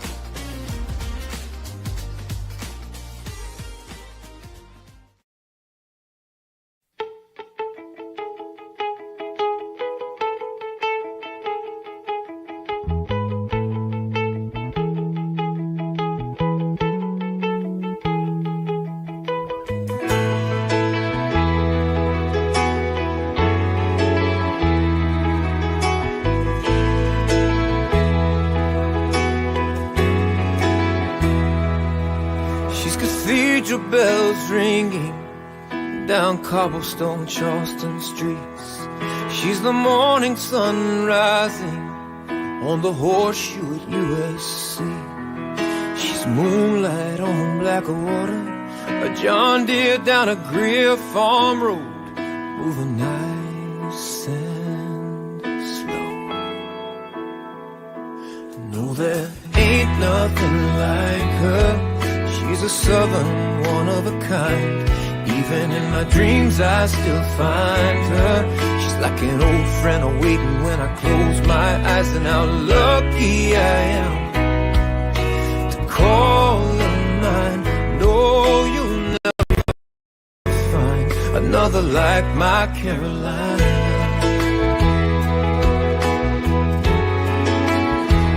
My Carolina.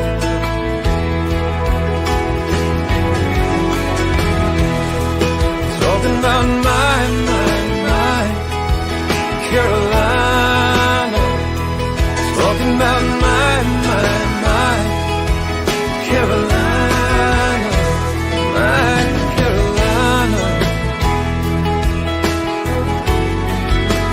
South Carolina.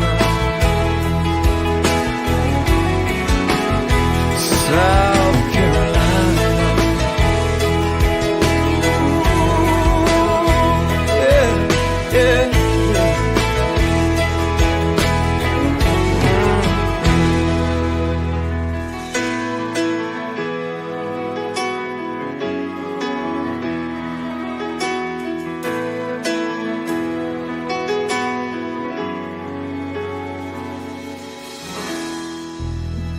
Oh, it is a very beautiful state in which we live here inside the Gamecocks, the show. Second hour of the show, firing up now. My wife drew my attention to something here earlier while we were on. I didn't realize it was a video, so it popped up on my phone and started screaming at me. But our friends up the road here, and this is really nitpicky, but I thought it was extremely funny, have put out a Facebook reel under one of the official university accounts with a misspelled word. Irony of irony. That doesn't help the stereotype. No, it does not. Sorry. Sorry. Well, and I'm I don't know. I'm a bit of a grammar Nazi, although I keep it to myself because I know, that's stupid to get on to people about that. But, just thought, yeah, you're a university, an institution of higher learning. But I mean, to their credit, it's more of a agriculture and engineering school, I guess. So spelling ain't necessarily our strong suit. Good Lord. Well, it's rivalry. Mike, you were in Omaha in 02. 02, 03, 04. Yeah, but 02 is more relevant this week. It is? Okay. Your thoughts. Like I remember that. I just gotten out of college. I was working at the Seneca newspaper, which this is nice. Unbiased journalism, right? They had they sold a full page back of the sports section ad saying "Good luck to Clemson," with little tiger paws and ads in the tiger paws. Nice, really a small town operation. And the good people work there though, and I'll always be grateful. This is my first job out of college. I was there about 4 months and then went on to bigger, better things. But I remember that week and that Clemson team with Khalil Green, Michael Johnson, all those guys, stud pitchers, they were unbelievably good, right? South Carolina was good too. I mean, the Miami Miracle happened that year, but I don't know that everybody anybody expected them. Anybody expected what happened to happen. Now I wasn't there, and television was not as in-depth as it was, and there was no YouTube or anything. Lots of people say that Clemson team was extremely tight both games. And of course, 12-4 and then 10-2. Then it was a disaster for them, and Carolina won. What was your perception of that and how all that went down? Because you talk to Gamecock fans out there, that's one of the best memories ever, even though they lost to Texas the next day. I mean, that was maybe Jack Leggett's best team at Clemson by a long shot. Yeah. And Carolina ended up not only dismissing them from the College World Series, but with extreme prejudice, if you will. And let me just say we would have beaten Texas 2 out of 3. All right, I'm going to let that go. It's only been 22 and a half years, but hey, Toman said today, he was like, it's one of my most fondest memories as a, and throughout his entire career was easily beating Clemson twice in Omaha, even though they turned around and lost the one game national championship. Yeah, and remember, a lot of people won't remember this, but Clemson actually won 3 out of 4 in the regular season that year. It was a Gamecock team that had a lot of talent and a lot of pop, but at times just was a little bit erratic. And so it was not an easy trip to Omaha, and the Miami Miracle further exemplifies that. I actually ran across a YouTube video that had that whole sequence against Miami and the 2 wins against Clemson on a YouTube clip. It's pretty cool. But the first game, I didn't think Clemson was that tight. I think they're actually pretty cocky because they kind of figured, again, we've seen these guys who beat them 3 out of 4. They're kind of just happy to be here. We'll take care of business. And then Carolina goes, and Trey Dyson hits one, Oppo Taco, another one. He pulls 2 home runs in a game. Carolina beats them badly. Now, the second game, I remember distinctly being down on the field, and I remember walking into the Carolina dugout, doing the pregame interview with Ray. And Ray could be sometimes ornery or very just nuts and bolts. Like my job was to get that interview done and not be, bothering anybody or taking his focus or concentration away. So I just wanted to get that thing over with. But I noticed he was loose, and his players were joking around. That team had a lot of personality. Those early 2000s teams had a lot of personalities. I've never laughed so hard in my life than on some of those road trips. And then I walked by the other side in the Clemson dugout, which was, I believe, the third base side, and tight as a freaking drum. I don't know what Jack said. I don't know what Jack did, but they were tight as a drum. They looked like they were about to go to a wake. In some ways they did. And then Khalil Green, player of the year in college baseball, makes 3 errors. I don't know if Khalil Green made 3 errors in a month in his life. It was just one of those things. And Carolina just piled it on. It was just one after the other after the other. And it was just like, wow, is this really happening? Just a complete beatdown back to back over Clemson. And the other thing I remember too is obviously the Texas game was a disappointment. The kid that hit the big home run played several years in the majors. I think Spikner served it up. And back then they didn't space it out as much. You had to play like the next day because CBS did the national championship game. You don't do that now. Now you get all these days off in between games. Even if it was a 1-game format, you could have better set up your pitching, but you couldn't do that. And the coaching staff didn't sleep a wink, and they're sitting there trying to piece it all together and did the best they could. But in today's day and age, it'd have been a lot easier to win that championship game and or championship series. You'd have more time to have fresher arms, et cetera, which is why, again, if I'm bitter about anything about 2002, it's that. But the fact that you go into that event, and again, the program hadn't been there in 17 years, and all those players had never played on that stage, and Ray had never coached on that stage, and to do as well as they did. And when we got back, the plane lands at Eagle Aviation, and of course there's fans all over there and signs and everything. And then we go straight on a bus. Usually you would go back to near the Sarge and everybody get in their car and go home. We went straight to the Sarge, and there was a microphone at home plate, and everybody was expected to go up there and speak, the players and the coaches. And it was packed with fans to the gills. And all everybody kept talking about was not the loss to Texas in the national championship game, the 2 wins against Clemson. And every time you brought that up, the fans were like, hell to the yeah. Like, it was just an unbelievable experience for everybody. And I've said multiple times and talked about it with Jamie on Monday. You don't get 2010, 2011 without 2000, 2002, 3, 4. That's where you turn this thing into a Goliath. That's when the program was a monster. I don't think any program won more games from 2000 to 2012. Somebody could look that up. We used to keep running numbers on that, but it was the winningest program for about a dozen years in the sport. 6 Omahas, multiple SEC championships, an SEC tournament championship in 2004. So an incredible run that I'm sure everybody listening right now would love to see this program somehow get back to that. Yeah, consistency. That's the hardest thing.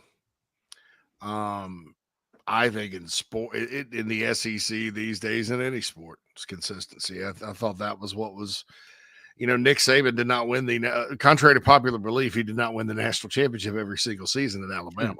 Right. But the consistency, they were in the hunt every single year. Now, South Carolina didn't go to Omaha every year. In fact, you had a kind of a 6-year gap where they were just some disappoint. They'd run into that Georgia team that they hit the 6 dingers was it 6 in a row? Five home runs in a row. By the way, you can find that video on YouTube, the Golden Tones calling it. Still going strong. Great banter with Tommy Moody and Tom Price as well. Yeah. That year, that Georgia team was one of their best teams. That was a great Georgia team. Georgia had a stretch there where they were really good. North Carolina in 2007, similar. And then you had the 2 losses at NC State, then ultimately East Carolina at the end of the decade. And I think some people, including the Athletic Director at the time, kind of started wondering about things. And then 2010 happened, and away you go on one of the best runs ever. That, I think in baseball, that happens. You even like year to year during a run like that, you're not always going to be up at the top. Even in the pros, you don't see it. It's just the nature of the sport, the way the ball breaks. But I don't know that we'll ever see anything that consistent again at South Carolina in baseball, and maybe not anywhere. I mean, I don't know. I'd have to look it up. And the teams that have been good of late, how many of them do what Carolina did consistently every year, where they were kind of in the hunt and then topped it off with a winning streak that probably will never be broken in the NCAA tournament ever. No. It is and sometimes the reality is that is the high water mark. Like LSU wins 5 national titles in a less than 10-year span in the 90s and capping off with the 2001. And so nothing is ever good enough for that fan base now. I mean, that's Paul Maneri. He'll tell you. Yeah. Nothing is ever good enough because that's never going to be done again. It's just not. The sport is different now. It's more programs have put more resources into college baseball. The SEC used to be if you had a 3-game series against Kentucky, Vanderbilt, and Ole Miss, you knew you were going to win the series, if not sweep it. You didn't even have to break a sweat because those programs were just complete doormats. And then all of a sudden, Tennessee wasn't very good either. Now they had Delmonico had some runs, and then they went through a 15-year stretch where they were just bad. But you could just chalk it up. Those 3 series, I'm probably leaving somebody out. Phil, look up god awful in baseball in the SEC. Hey, Florida had like 1 year under Andy Lopez, who ended up being a really good coach, by the way. Won it all at Arizona. With Arizona. Carolina at Arizona. Where they went and they made it all the way to the finals and played Texas in the final series and lost, I think, 2-1. Other than that, Florida, before O'Sullivan got there, was not the most consistent. Remember they hired Pat McMahon from Mississippi State, and that didn't work out. Again, it's an AD that kept hiring and firing coaches. Remember Jeremy Foley, the most brilliant AD in the SEC, same guy that brought you Ron Zook and McElwain and Muschamp and several Florida baseball coaches that couldn't get over the hump. Now he did hire O'Sullivan, and O'Sullivan obviously has worked out pretty well over there. But yeah, it's tough. Like it's just even the so-called blue bloods. Now, what I think is going to be interesting, 11.7 doesn't apply anymore, right? With revenue sharing and NIL. So we're not in a situation where you're offering Drew Meyer, who just turned down over $500,000 to be a second-round draft pick at the Dodgers. Well, we can give you a half a scholarship, Drew. Oh, yes, sir, may I have another? now you can actually pay these kids that are turning down 6-7 figure signing bonuses out of high school. You can pay them what they deserve. Full scholarship plus money on top of that, which could be a separator, because I'm not sure if every SEC program is going to do that. I know for a fact that there are SEC programs that have a hell of a lot more money that's floating around for baseball than others. I will tell you, Carolina's very competitive in that space. For all the talk about lacking in basketball NIL, not the case in baseball. That pony up. changed. That changed last year. Yeah. They've got a good situation with that for right now. Now rev share is gonna, there's some schools that are probably gonna have to look at baseball, especially if the whole, you have to get your NIL deals approved thing holds. I don't know if it will, because I can't predict the courts, and I know there are people that are going to sue. Oregon's already talking about changing their state law to make it illegal to limit NIL. But there are some schools in the league right now, Mike, whose baseball, and you can kind of look up at the top of the rankings and see who some of them are. Their baseball spending, there's no way you're going to fit it in under rev share unless you dramatically cut like men's basketball or women's basketball or something like that, or women's hoops.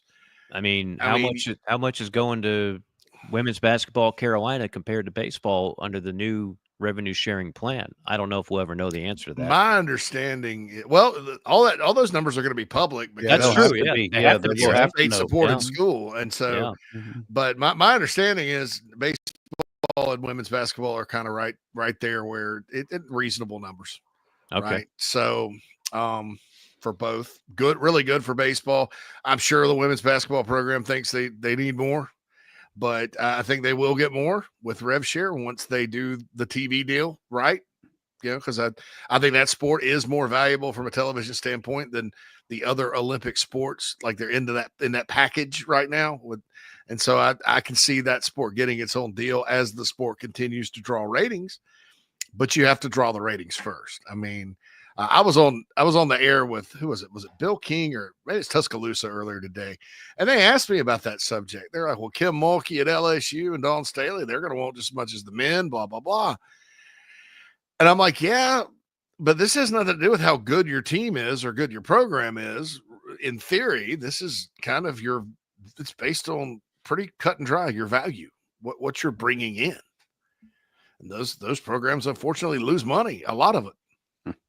Yeah, and I mentioned if they got a new TV deal that was specifically for women's basketball, obviously that would mean they would bring in more money. And so that money would go up. I'll also say this. Women's college basketball players are making more than the WNBA players. So there's none of this, well, this is holding me back because I could go pro and make more in most instances, especially your big time players. So I don't know. I don't know that they have. I know Dawn has a different opinion, and that's fine. I don't want to sit there and go argue with anybody about it. But I don't know that you have much of a leg to stand on as far as that sport getting more than a revenue sport. Yeah, I mean, it's the TV deals that are paying the rev share. I mean, that's why they exist, right? All these massive amounts of money are getting poured into schools' coffers. So, an equitable distribution, if you will mirror that of the income that is associated with the sport. Well, and I would say, JC, I caught your coffee segment, which I think we can all agree is radio gold / streaming gold. And you opened up one of the segments with something I definitely agree with, and that is, I think most Carolina fans want and expect to be good at everything. This is not a school that feels like you have to just pick and choose.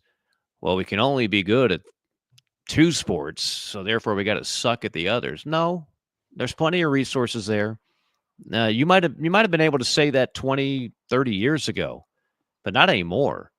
The money coming in, being a part of the SEC, the facilities that are already there, the commitment from the fan base, there's no reason why Carolina can't be good in the major sports and some of the more minor sports like softball. I've said this many times before. Softball, in a lot of ways, like women's basketball, it's a sport that you ignore until you're good at it, and then many people fall in love with it. I'm convinced Carolina fans would fall in love with softball if they were a perennial Oklahoma City type of program. It's a fast-paced sport that if you like baseball, it's a little different, obviously, but you'll like it. I think the players are very identifiable. So I think that could be a sport that all of a sudden becomes the next one down the pike that everybody's like, yes, I'm down. I'm going. I'm getting season tickets, and I'm glad that we're good at this sport as well. There's no reason to just punt on a sport. No, and I think yeah, South Carolina is a fan base that there's been pockets of success across the board in lots of sports, and Gamecock fans have shown that they'll support it. And the question is, how do you win at everything? Because, even the great Ohio State University that sponsors 34 varsity sports and is the flagship program in Ohio and who's good at everything and wants to beat the crap Ohio against the world, beat the crap out of everybody and everything, $38 million in the hole last year, largely because of coach buyouts and things of that nature. Yeah. But you're just, so how do you compete? And I think, and that conversation, Mike, led us to a different conversation where if you kind of look at how Ray Tanner built the baseball program, he didn't necessarily have all the resources in the world, facilities wise. And I mean, it's basically him and Storm Toman and a daggum dream. Right. That's about right. Yeah. But what they did was he had a secret weapon in Storm. Yes. Because that dude could flat out find players. And now with the portal, you see Shane Beamer kind of doing similar types of things. We need a few more years of data to back that up.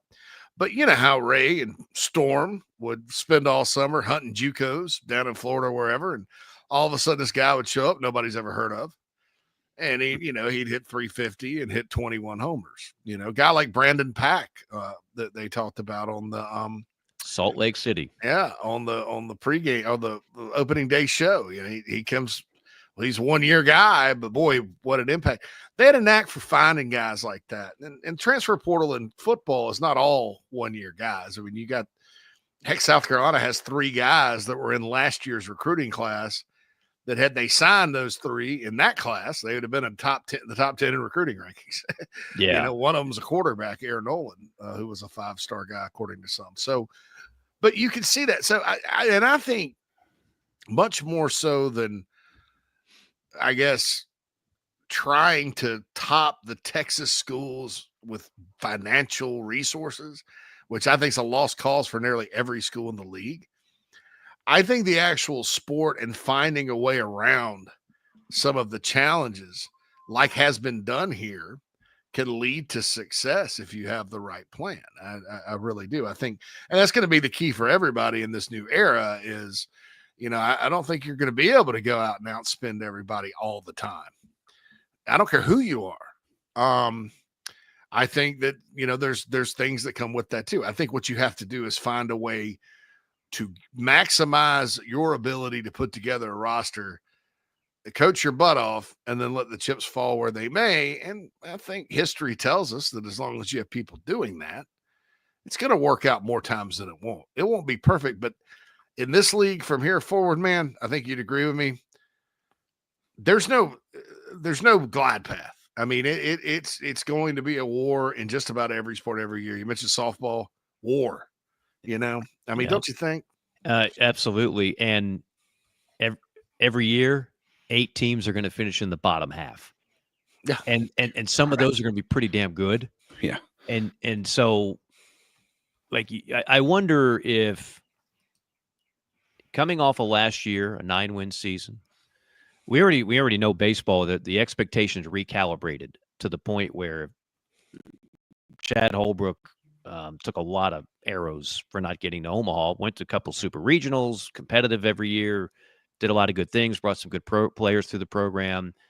But he didn't take me to Omaha. Ray did 6 times. And so that's the expectations were recalibrated because of you followed the GOAT. In football, what are the expectations? Now that it's a 16-team league, is 8-4 good enough? We just talked about, you've got the most heavily hyped quarterback in a long, long time, if not ever, in terms of expectations. So are you going to be happy with 8-4? Or are you going to be upset with 8-4? I know you're not going to be happy with 7-5. We can safely say that. So where does it recalibrate to? And I'm not talking about, when we say fans as a aggregate, there's always going to be some people that are pissed off if you don't win the SEC every year. Okay, well, that's fine. And then there's going to be some to be, you know what? As long as we give great effort, I'm happy. Okay, there's some of that too. And then the big majority are going to be somewhere in that range. We won 9 last year. What's the reason we can't win 10 in 2025? Yeah, progress isn't always linear. And I think one thing people have to understand is, as good as Lenore Sellers is, and as much as everybody wants to use phrases these days every single year, like generational, I think we've lost. I'll say it again. Like Bill Belichick, literally snorted and chuckled, like snarky wise, like on the draft. I watched the Pat McAfee draft show because Bill Belichick was on it, Yeah. And everybody's like, "What about this generational McAfee? What about this generational quarterback class, Coach?" And he's like, "Yeah, none of these guys are that good." Yeah, right. I mean, just rained up, pissed all over the parade, right? Well, and we hear that every year, generational, all that good stuff. Lenore Sellers is a great player. He's probably one of the best that's ever come through here at quarterback. He can do things that there won't be many quarterbacks that come through here that can do. But I heard the same thing about Spencer Rattler. And I think that led to some of the doom and gloom last offseason, which was toxic with a majority of the fan base, by the way. They're down in the dumps, right? Because they just went 5-7 with the best quarterback we'll ever have. Everybody's talking about that now. Everybody's happy Rattler played for the Saints this year, right? We love Spencer Rattler. But probably going to be the starter next year. Yeah, you keep getting the news now that they're loving him down there in the office. And if Spencer had an offensive line that could block and a kid in Juice Wells that actually gave a damn and got out on the field, I think Spencer Rattler would have had a hell of a final year. Yeah, they would have won more. I mean, they were a missed tackle against the mighty Gators and covering Pearsall, who we talked about earlier. Actually making a bowl with all those injuries and stuff. You can't play true freshman on the offensive line with a line that couldn't block. With all the injuries. I mean, that wasn't a fair test for Spencer. I hope Spencer Rattler at some point does play for a team that can block. That's my question about him. Block the hell out of the draft online, man. It's I mean, he can't catch a break. The Saints look just like the Gamecocks did last year. Rattler drops back. Oh my God, is he going to get up this time? Kid gets up every single time. I mean, he was pressured he's had 2 full seasons worth of just having to feel pressure every time he gets the ball, right? Yeah, he threw the prettiest ball of any Carolina quarterback I've seen. Oh, he's got arm talent. I mean, that's consistent. The thing. Yeah, right. Yeah, that was his. He ran a 4.9 or whatever at the combine. He can move good enough. But arm talent is arm talent, especially at the next level. If you can throw it in tight windows, you got a chance to do great things. And I think he's still got a chance to have a good NFL career, whether it's New Orleans or somewhere else on that next contract. Hey, tell us who else is doing good things out there with our friends of the show, Mark. Our good friends at cut.com, KUTT.com. March Madness is right around the corner, so you can have some fun there as well, betting your friends or maybe a listener or maybe somebody else on this show, or maybe you just can't stand your mother-in-law and you want to take her money, so you challenge her to a friendly wager on cut.com. That's all doable. and without paying, three finger Tony a 10% VIG. You don't have to do any of that, and you also get a 10% sign-up bonus if you type in the keyword Gamecocks. Cut.com, have some fun. I mentioned this, an over-under on Gamecocks in the first round, 1.5. Would you go over or would you go under? And March Madness, you can have plenty of fun with bets on that as the brackets. We'll have to have a bracket contest of some kind on this show as well. But that's KUTT.com, also Cut on the Apple app. All right, everybody, inside the Gamecocks, the show. We will be back for our final segment of the afternoon right after this break. Mike here for my good friend Troy Branham of Golden Gate Mortgage. Let's face it, it's been a rough go for mortgage rates the last couple of years. And now more than ever, you need someone on your side to get you the very best possible rate on a new mortgage or a refi. That's where Troy comes in. 27 years of experience working for you. Conventional, FHA, VA, USDA, renovation, rehabilitation loans, all doable with my man Troy Branham of Golden Gate Mortgage. And when I say doable, I mean the best possible rate that's out there. It's a phone call that can literally save you thousands of dollars. 803-238-0111. 803-238-0111. You can also check out the website ggmortgage.com.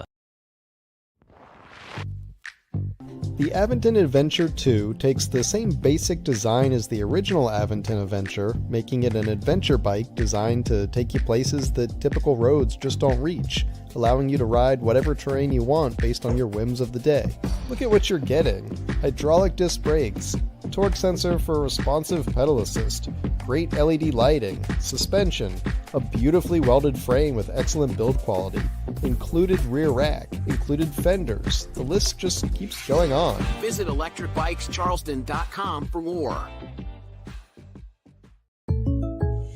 When you bundle home and auto, good things can happen. You get a local agent who can help you choose the right coverage for you at a price that's right for you. Call State Farm agent Tony Pope today.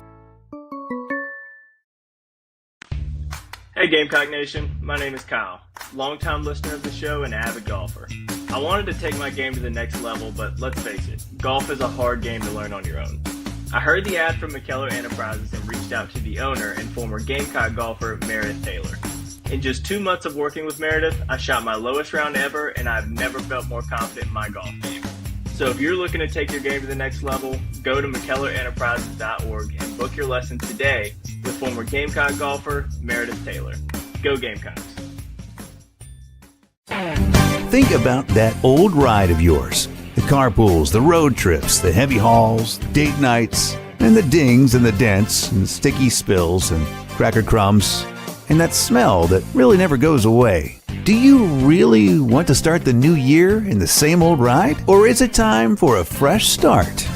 Now's the time for incredible New Year's savings at Love Chevrolet on the entire lineup of award-winning vehicles. Love has more new Chevys on the lot than any other dealer in the Midlands, in the color, style, features you've been looking for. With New Year's savings and Love's famous low price guarantee, your new ride in 25 will be invigorating, exhilarating, and affordable too. South Carolina's number one volume Chevy dealer, I-26 at Harbison, and online at lovechevy.com. Together, let's drive. That's the power of love. Love Chevy.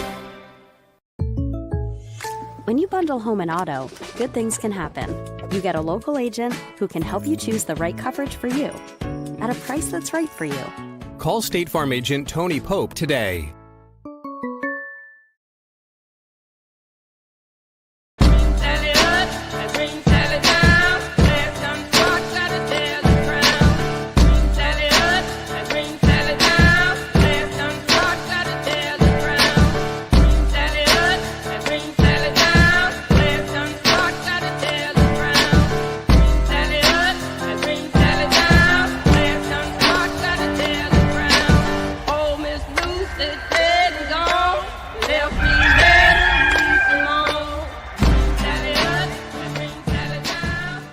Welcome back, everybody, inside the Gamecocks, the show. Here we are.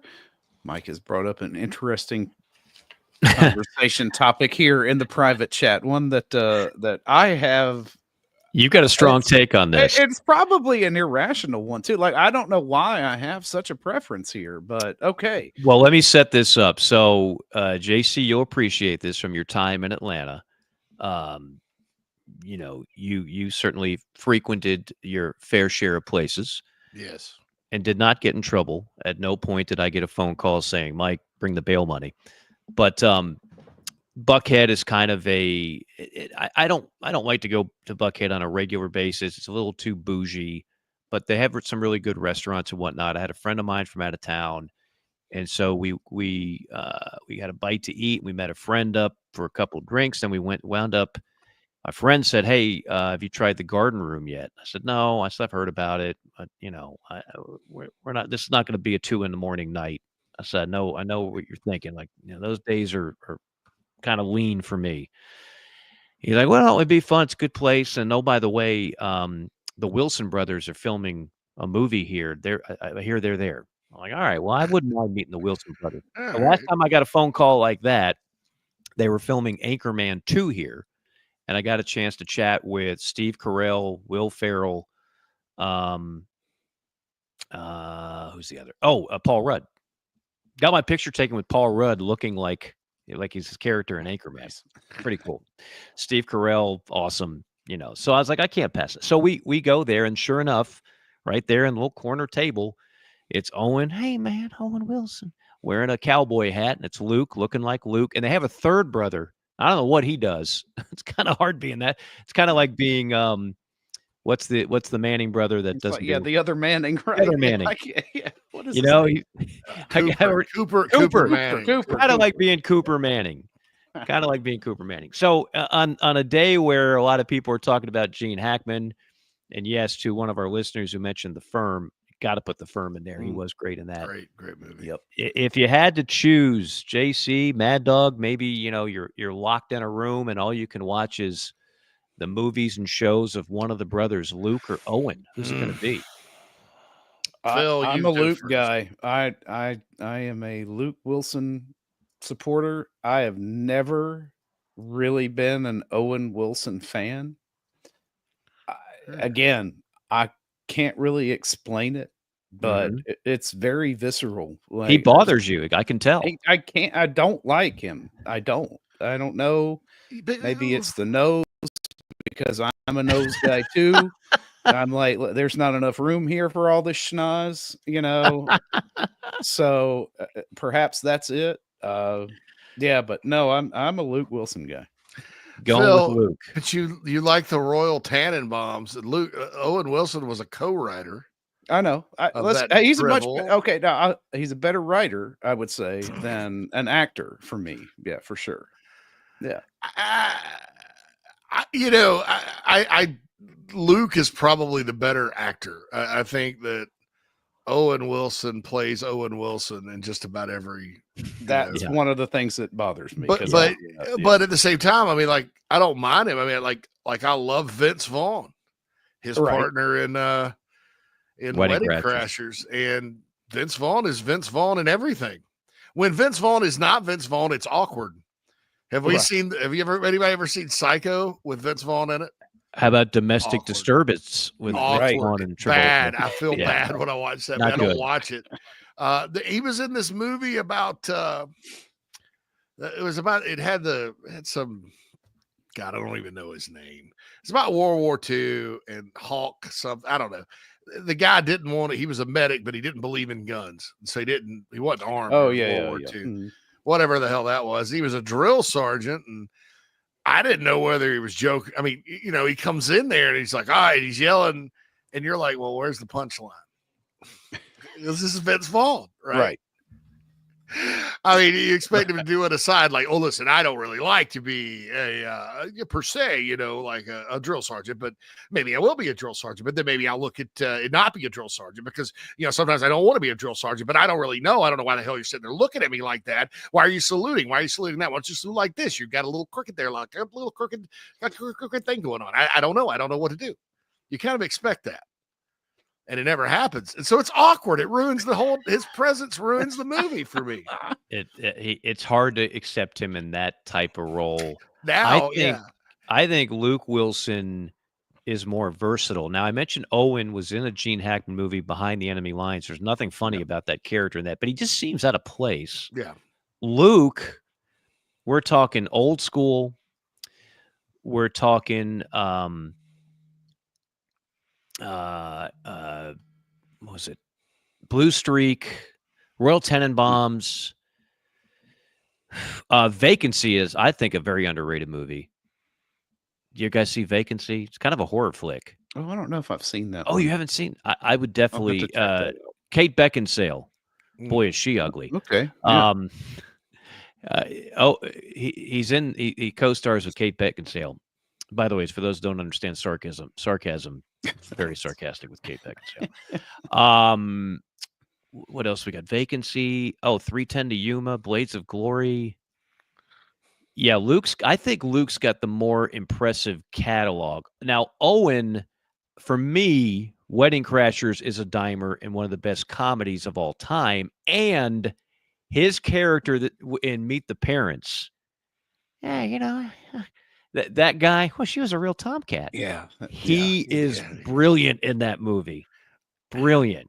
So Owen's got the top 2 on that list for me, but the longer, more established catalog, and like you guys said, maybe the better pure actor is Luke Wilson. I'm with you too, but like he's like Owen's like, all right, so if you compare Brad Pitt to Daniel Day-Lewis, Daniel Day-Lewis is by far the better actor. But Brad Pitt's been in more bangers of is the like, bigger star, movies. right? Yeah, right. Yeah. I mean, Owen goes back to the Cable Guy as a bit part. He was in Armageddon. He's in Anaconda. He was in As Good as It Gets. Yeah. You keep going. Zoolander. He was Hansel. He was in Zoolander. Yeah. Who could? He's got like 3 Zoolander credits. Now, I was unaware that they put out that many Zoolander sequels. Yeah, dude. Wedding Crashers, you mentioned. Who can forget Marley and Me? I don't want to talk about that movie at all. Watch that. I haven't seen watch it. I passed on that one. I haven't watched that movie. It's a dog movie. Yeah. I don't watch dog movies because I'm a dog lover. Exactly. And I don't need that emotion in my life. That's right. Yeah. But it was it's a tremendously good movie. But it's obviously got to say it. Krager's asked, is Owen in Couples Retreat? No, that's Vince Vaughn, Jon Favreau, and Jason Bateman. Yeah. In a movie that was solid but had a lot more potential. Could have been a lot better, I thought. He was like the voice of analysis on that movie. Yeah. The voice of Lightning McQueen in the Disney Cars movies. Yeah. I mean, I just he's just got a better bunch of movies than his brother. But if you compared all the good movies, Brad Pitt's really never been in a bad movie. Have you guys noticed that? Name a movie that Brad Pitt's been in, and maybe some in the early years, but yeah, I mean, never. That's right. Hall Pass. Owen was in Hall Pass, which is Hall Pass was really good. I never pretty saw damn good. So now I've got Meet the Parents, Dimer, Wedding Crashers, Dimer. Hall Pass is a $5, and he's good in all of those. Again, he plays the same guy. We all understand that. We're not talking about range here. There's no range for Owen Wilson. Luke's got more range. Yes. Luke can play a lot of different types of deals. I'll tell you what, they both had range with the gals at Buckhead that night. I'm sure they did all right. Yeah. No shortage of ladies going up to the table. I'm sure they were doing just fine. Yeah, they were holding court. So they were holding court.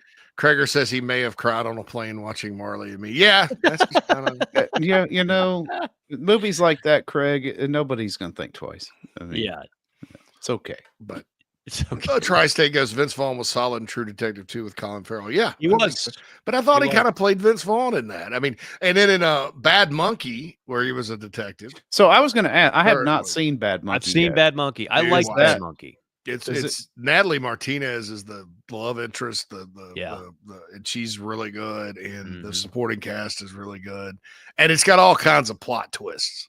It does. Right. that are funny and interesting plot twist. A Yeah. lot of callbacks, stuff like that. Did they actually film that in the Keys? Because there's an underrated show on Netflix called Bloodline. It's a slow burn. It is slow. I started it, and I was probably 3 episodes in. You got to stay with it. You got to stay with it. I stay promise with you'll like it. But the reason why they stopped the show, because it became very successful, it cost too much money to film in the Keys. And without filming in the Keys, that show doesn't exist. Like the location is one of the stars of the show. And so I'm wondering, in the Bad Monkey show, which tries to, it makes it look like going from Key West to Miami is like, a 15-minute little Uber ride. It's not. It's several hours in a car over a lot of bridges of water. It's set though. It's not Key. It's another one of the Keys that's set in. It's not West. Isla Mirada, maybe. Maybe, I don't know. I mean, it's the. But I don't think it looks like they filmed it in South Florida. If I'm being perfect, like not the Keys. Not the Key. That's what I'm saying. Like Palm Beach or someplace. Some towns are like, the reason why so many things are being filmed in Atlanta right now is the tax breaks. Like they basically said, we'll take your business and you don't have to pay much of anything. The Keys don't roll that way. The Keys basically don't want you there filming stuff. So it costs a lot of money and it's expensive and everything else. But yeah, Bloodline, as Craig attested, is really, really good. It's the guy that's the dad in the coach in Friday Night Lights, the show, which I never watched. I love the movie. I didn't watch the show, but he's a really good actor and he's great in that show. You know what I'm talking about? He's also in Wolf of Wall Street. Probably the best scene in the whole movie on the yacht where he plays the detective. Yeah. I know that guy. Could you say that one more time, Jordan? Correct me if I'm wrong, but I think you just tried to bribe an officer. No. I think you said that, Jordan. That's the best. That's the best scene of that movie. Okay, so Bad Monkey apparently was filmed in Key West. Okay, so they spent the money, and also in Miami, and also in the island of Andros in the Bahamas. Season 2 of Bad Monkey will be filmed in California. There is because it's based on a novel. It's a murder mystery series, and so I guess the next one, Kyle Chandler. Yeah, it's a Carl Hysen. I think Julie Heisenberg. No, Julie Heisenberg. Julie mentions the books are so much fun. Bad Monkey's one of her favorites, but it's yeah. So we'll see what happens. That was good though. I mean, it was epic. Vince Vaughn. I mean, it was Vince. Funny, witty. Gets off on a tangent. Just talk. I can fast talk better than you can fast talk. And it's funny because the character, it was kind of built into his character because the girl's always like, you talk too much, all the time. Yeah. It's like, I know I talk too much, but anyway, that's really good. But I think the girl you mentioned, Natalie Martinez. She's in a very underrated movie with our boy in Roadhouse, the new Roadhouse. Jake Gyllenhaal? Didn't see that. Called End of Watch. It's the same people that made Training Day with Denzel. Same guy, same director. Really underrated flick. That's my gift to you today. Yeah. That and Bloodline. I'm 3 episodes into this thing called Paradise on Hulu, which is all right. Who's in that? Some nobodies, but it's a story. Sterling K. Brown. Yeah, Sterling. It's an apocalyptic, apocalyptic political thriller. How about that? So the people, I got to give a shout out to the people on the Big Spur. They were talking about it one day, and I was just like, I'm always a sucker for movies, and I hadn't watched anything on Hulu in a while, and I was like, I'll go ahead and do it. About 3 episodes in, it's okay. So pitching's going to be important this week. So about that Lenora Sellers 40 time. And the Gamecocks did announce the pitching rotation, and it's a TBA for Sunday. So I guess SQ is there. He's kind of a question mark. Something we'll ask Whittle about tomorrow. Yeah. But they're moving Becker up to Friday, and then McCoy will pitch Saturday in Greenville.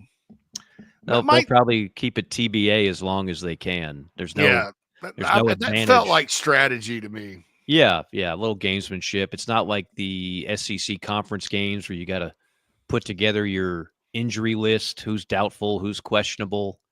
That's something all the coaches have had to adjust to this year in football and basketball. I don't know if they're going to do that in baseball. I haven't seen that. I don't know, that's something we could find out. That is interesting. Yeah, you have to do it in football and basketball, and you have to be somewhat legitimate with what you say. You can't just BS people, and then you'll get dinged by the conference office. I'm sorry, JC. What was your question? Oh, were y'all talking about the injury reports or whatever? Yeah, I was just they did pretty good. They done a pretty good job with that last year, I thought. Right, but now this year, and so this is not a conference game, so it's not even relevant. I mean, Carolina doesn't have to release anything on if SQ's going on Sunday. No, they can wait till Sunday morning. Yeah, Derek and Jamie both were pretty confident that Dylan's going to be okay to go. I think he will too. Yeah, I think he will too, and I think they know the answer to that, but we'll see. It'll be a lot of fun. It'll be a great series. Again, I wish it was later in the year for a lot of different reasons, but I'd rather have it now than not played at all. What's the weather supposed to be like down in y'all's neck of the woods? Good. It's gonna be a great weekend. Yeah, it'll Really? be nice. Yeah, It's 52 degrees and sunny here today. Yeah, we hit about 75 up here yesterday. I hate you. Yeah, same here in Atlanta, JC. I hate you, Mike. Yep. The two towns. I hate you guys. I hate you guys. That's right. Yeah, I hate you guys. it's a balmy 69 here in Taylor's right now. Yeah. 69. Mid-70s today in the ATL, Jay. It's never too late to move back. I'm not leaving. I'm not leaving. We have to. I think the chances are greater, and I think if I don't do, I think the wife wants to move. Yeah, and we always talk about like moving and stuff, and then it'd be one thing if we always just talked about moving in the winter, and then the summertime we're like, yeah, it's pretty nice up here, guy. We don't. We always talk about moving back. It can be hotter than Hades and 99% humidity in the South, and it's a nice, 78-degree June day with a breeze coming off Lake Michigan up here. We're still like, sure, it'd be nice to be in the South, And so that's it. But I love it. Every time I travel, you get off the airplane from wherever you are, and it's the middle of the summer, and you walk outside, and it just hits you right in the face, that humidity and heat, and it's like, oh, it's good to be home.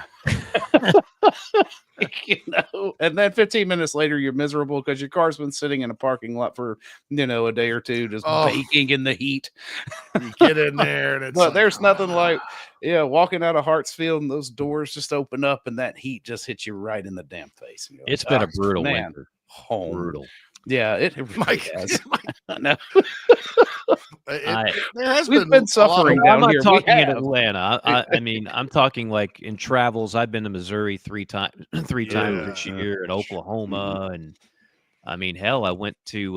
There was snow on the ground in Nashville. There was snow on the ground in was it Baton Rouge or Alabama? I don't know. I mean, it's been a rough winter. Not Chicago rough. We're soft over here in the South, as you know, KC.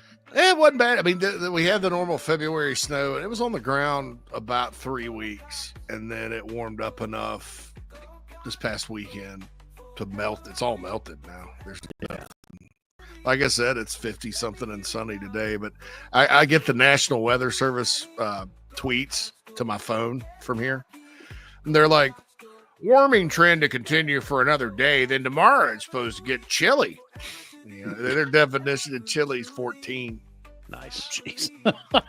It's 14. No. Mild tomorrow, high of 13. Beef sandwich. Yeah, I just looked at the low in the next 10 days here was going to be 31. I got mad. Dude, if it's 40 and Again? sunny, if it's 40 and sunny, there have been years where I've gone out on the porch and grilled. Throw your shorts with on. shorts on. Yeah, right. Yeah. Wow. So anyway, I love you guys. All right, so I guess we'll be back tomorrow. John, who do we have in tomorrow, Phil? John Whittle and we got the late night. The late night Gamecock. That's right. Holy the Joan Rivers of the will be the in. Arsenio Hall. That's the Arsenio Hall. right. Yo. Matt Anderson, the late night Gamecock himself, will be in. I think he's doing all 2 hours today, and then we got Whittle right at the top of the show at noon because he is obviously going to be a busy man this weekend. Yes, but yeah, looking forward to it. We'll get the latest on how things are shaping up intel wise for the Clemson series, and just love what Toman said. He was like, "Yeah, they're going to take 2 out of 3 from Clemson this weekend." I All right, think well, that we'll may- take that. live from a Kentucky Fried Chicken in Lynchburg, In Virginia. Lynchburg, Virginia.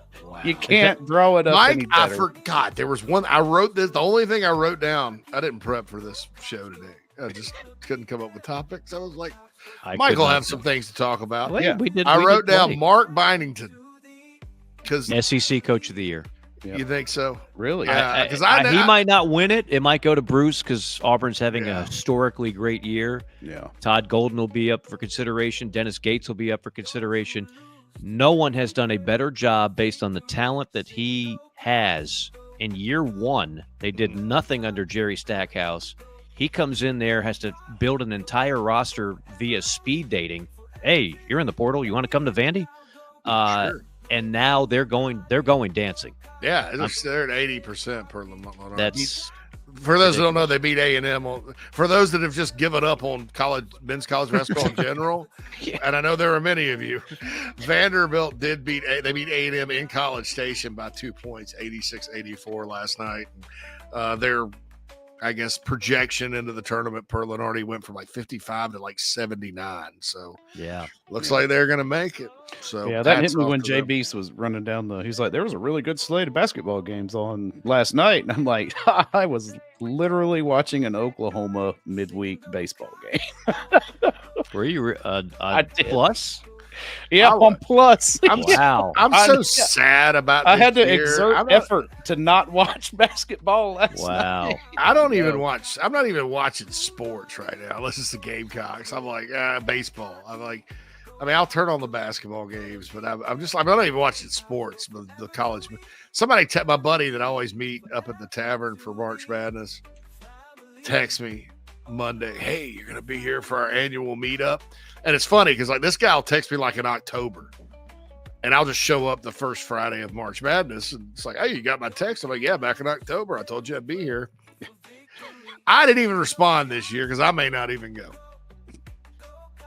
And I love March Madness. I know. Sad. I So know, me sad. too. It It is is sad, fellas. Now It is sad. don't get too sour on Gamecock basketball. It can turn around real fast. No, I know. I've been the North Florida game. You know, sometimes you feel like things are a sign of things to come. Yeah. And sometimes that's not, most of the time in sports, it's not true, especially with a game one in early November. That feeling stuck with me and that hadn't changed. Even beating Clemson and all that didn't change. I just was disgusted with that and been disgusted the whole year with how things have turned out. So away we go. There's a lot of people, and I noticed on the board, the Big Spur board, a whole thing about CMB and whether or not he'd consider coming back. I don't think he's going in the lottery. And I know there's plenty of draft boards that say he is. I think it's more of a late first round deal. Which the current CBA is guaranteed money, right? Yeah, it's guaranteed money, but like it's not. Yeah, if you're at the end of the first round, it's not like it used to be where you just like threw gobs and gobs of money to the first round guys.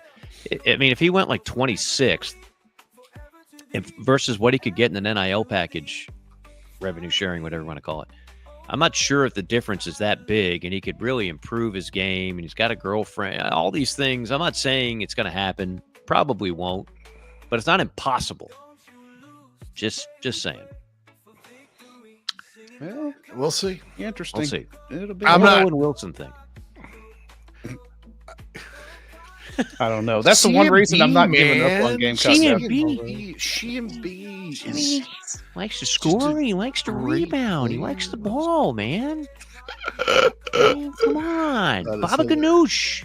Baba Ganoush. He gets the ball and he makes a pivot. And I don't know. I can't tell you that anybody for sure will be back, and I can't tell you that anybody for sure will be leaving.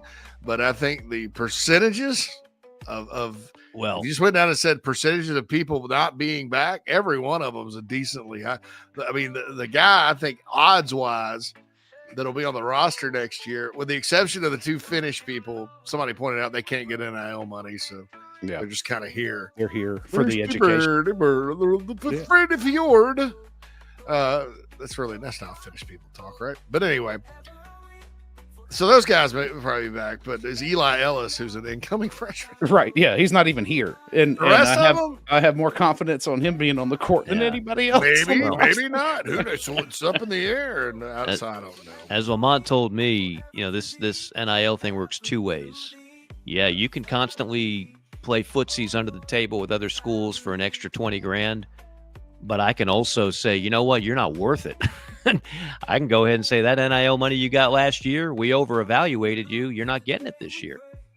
That's the reality. That's the cold-hearted reality.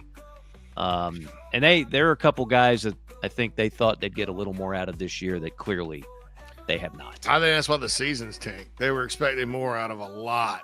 Yeah. Or not, and a lot in basketball is 3 or 4. I mean, and there's role players that have regressed. There's people they were counting on to be starters and be good that are inconsistent at best and not good in other cases. Yeah, there's a lot going on there. Yeah. But they hadn't quit, especially when they play home games. So we'll see. We'll see if they can beat John Calipari's team again. Yeah, I mean, they played much better at home. Derek put it perfectly against a game against Missouri. It was just like this team just looked like it was out there just accepting its fate. And that's really the first time that they kind of look like that, but maybe pull some of that Cal magic again at CLA this weekend. It's a winnable game. It really is. You got 2 winnable games, and then what looks to be a very daunting task up on Arkansas, Georgia, and then the slaughter or the Tuscan death march to Knoxville. It'd be the first time Tennessee scores, 100 and plus against the guy the Gamecocks, if they had a good athletic director in the 90s, should have hired. Right. Who wanted the job, who mentions all the time he grew up a Gamecock fan, pulling for the McGuire teams, and was at Providence, had a mustache, dying for the job. And they hired Steve Newton because he was cheap. We'll leave you Marshall guys. wanted the job too. Yeah. Took Wichita to the Final Four. That was later on. Yeah, of course. In the early 90s, Rick Barnes is sitting there at Providence winning, and from Hickory, North Carolina. I mean, I don't know. R.I.P. Gene Hackman, one of the best to ever do it. Yes. And Hoosiers, you don't even have to like basketball to just love that movie. And Norman Dale, the character. My team is on the floor, JC. My team is on the floor, Mad Dog. That's right. I'll play with 4 players. You're damn right I will. Sweet.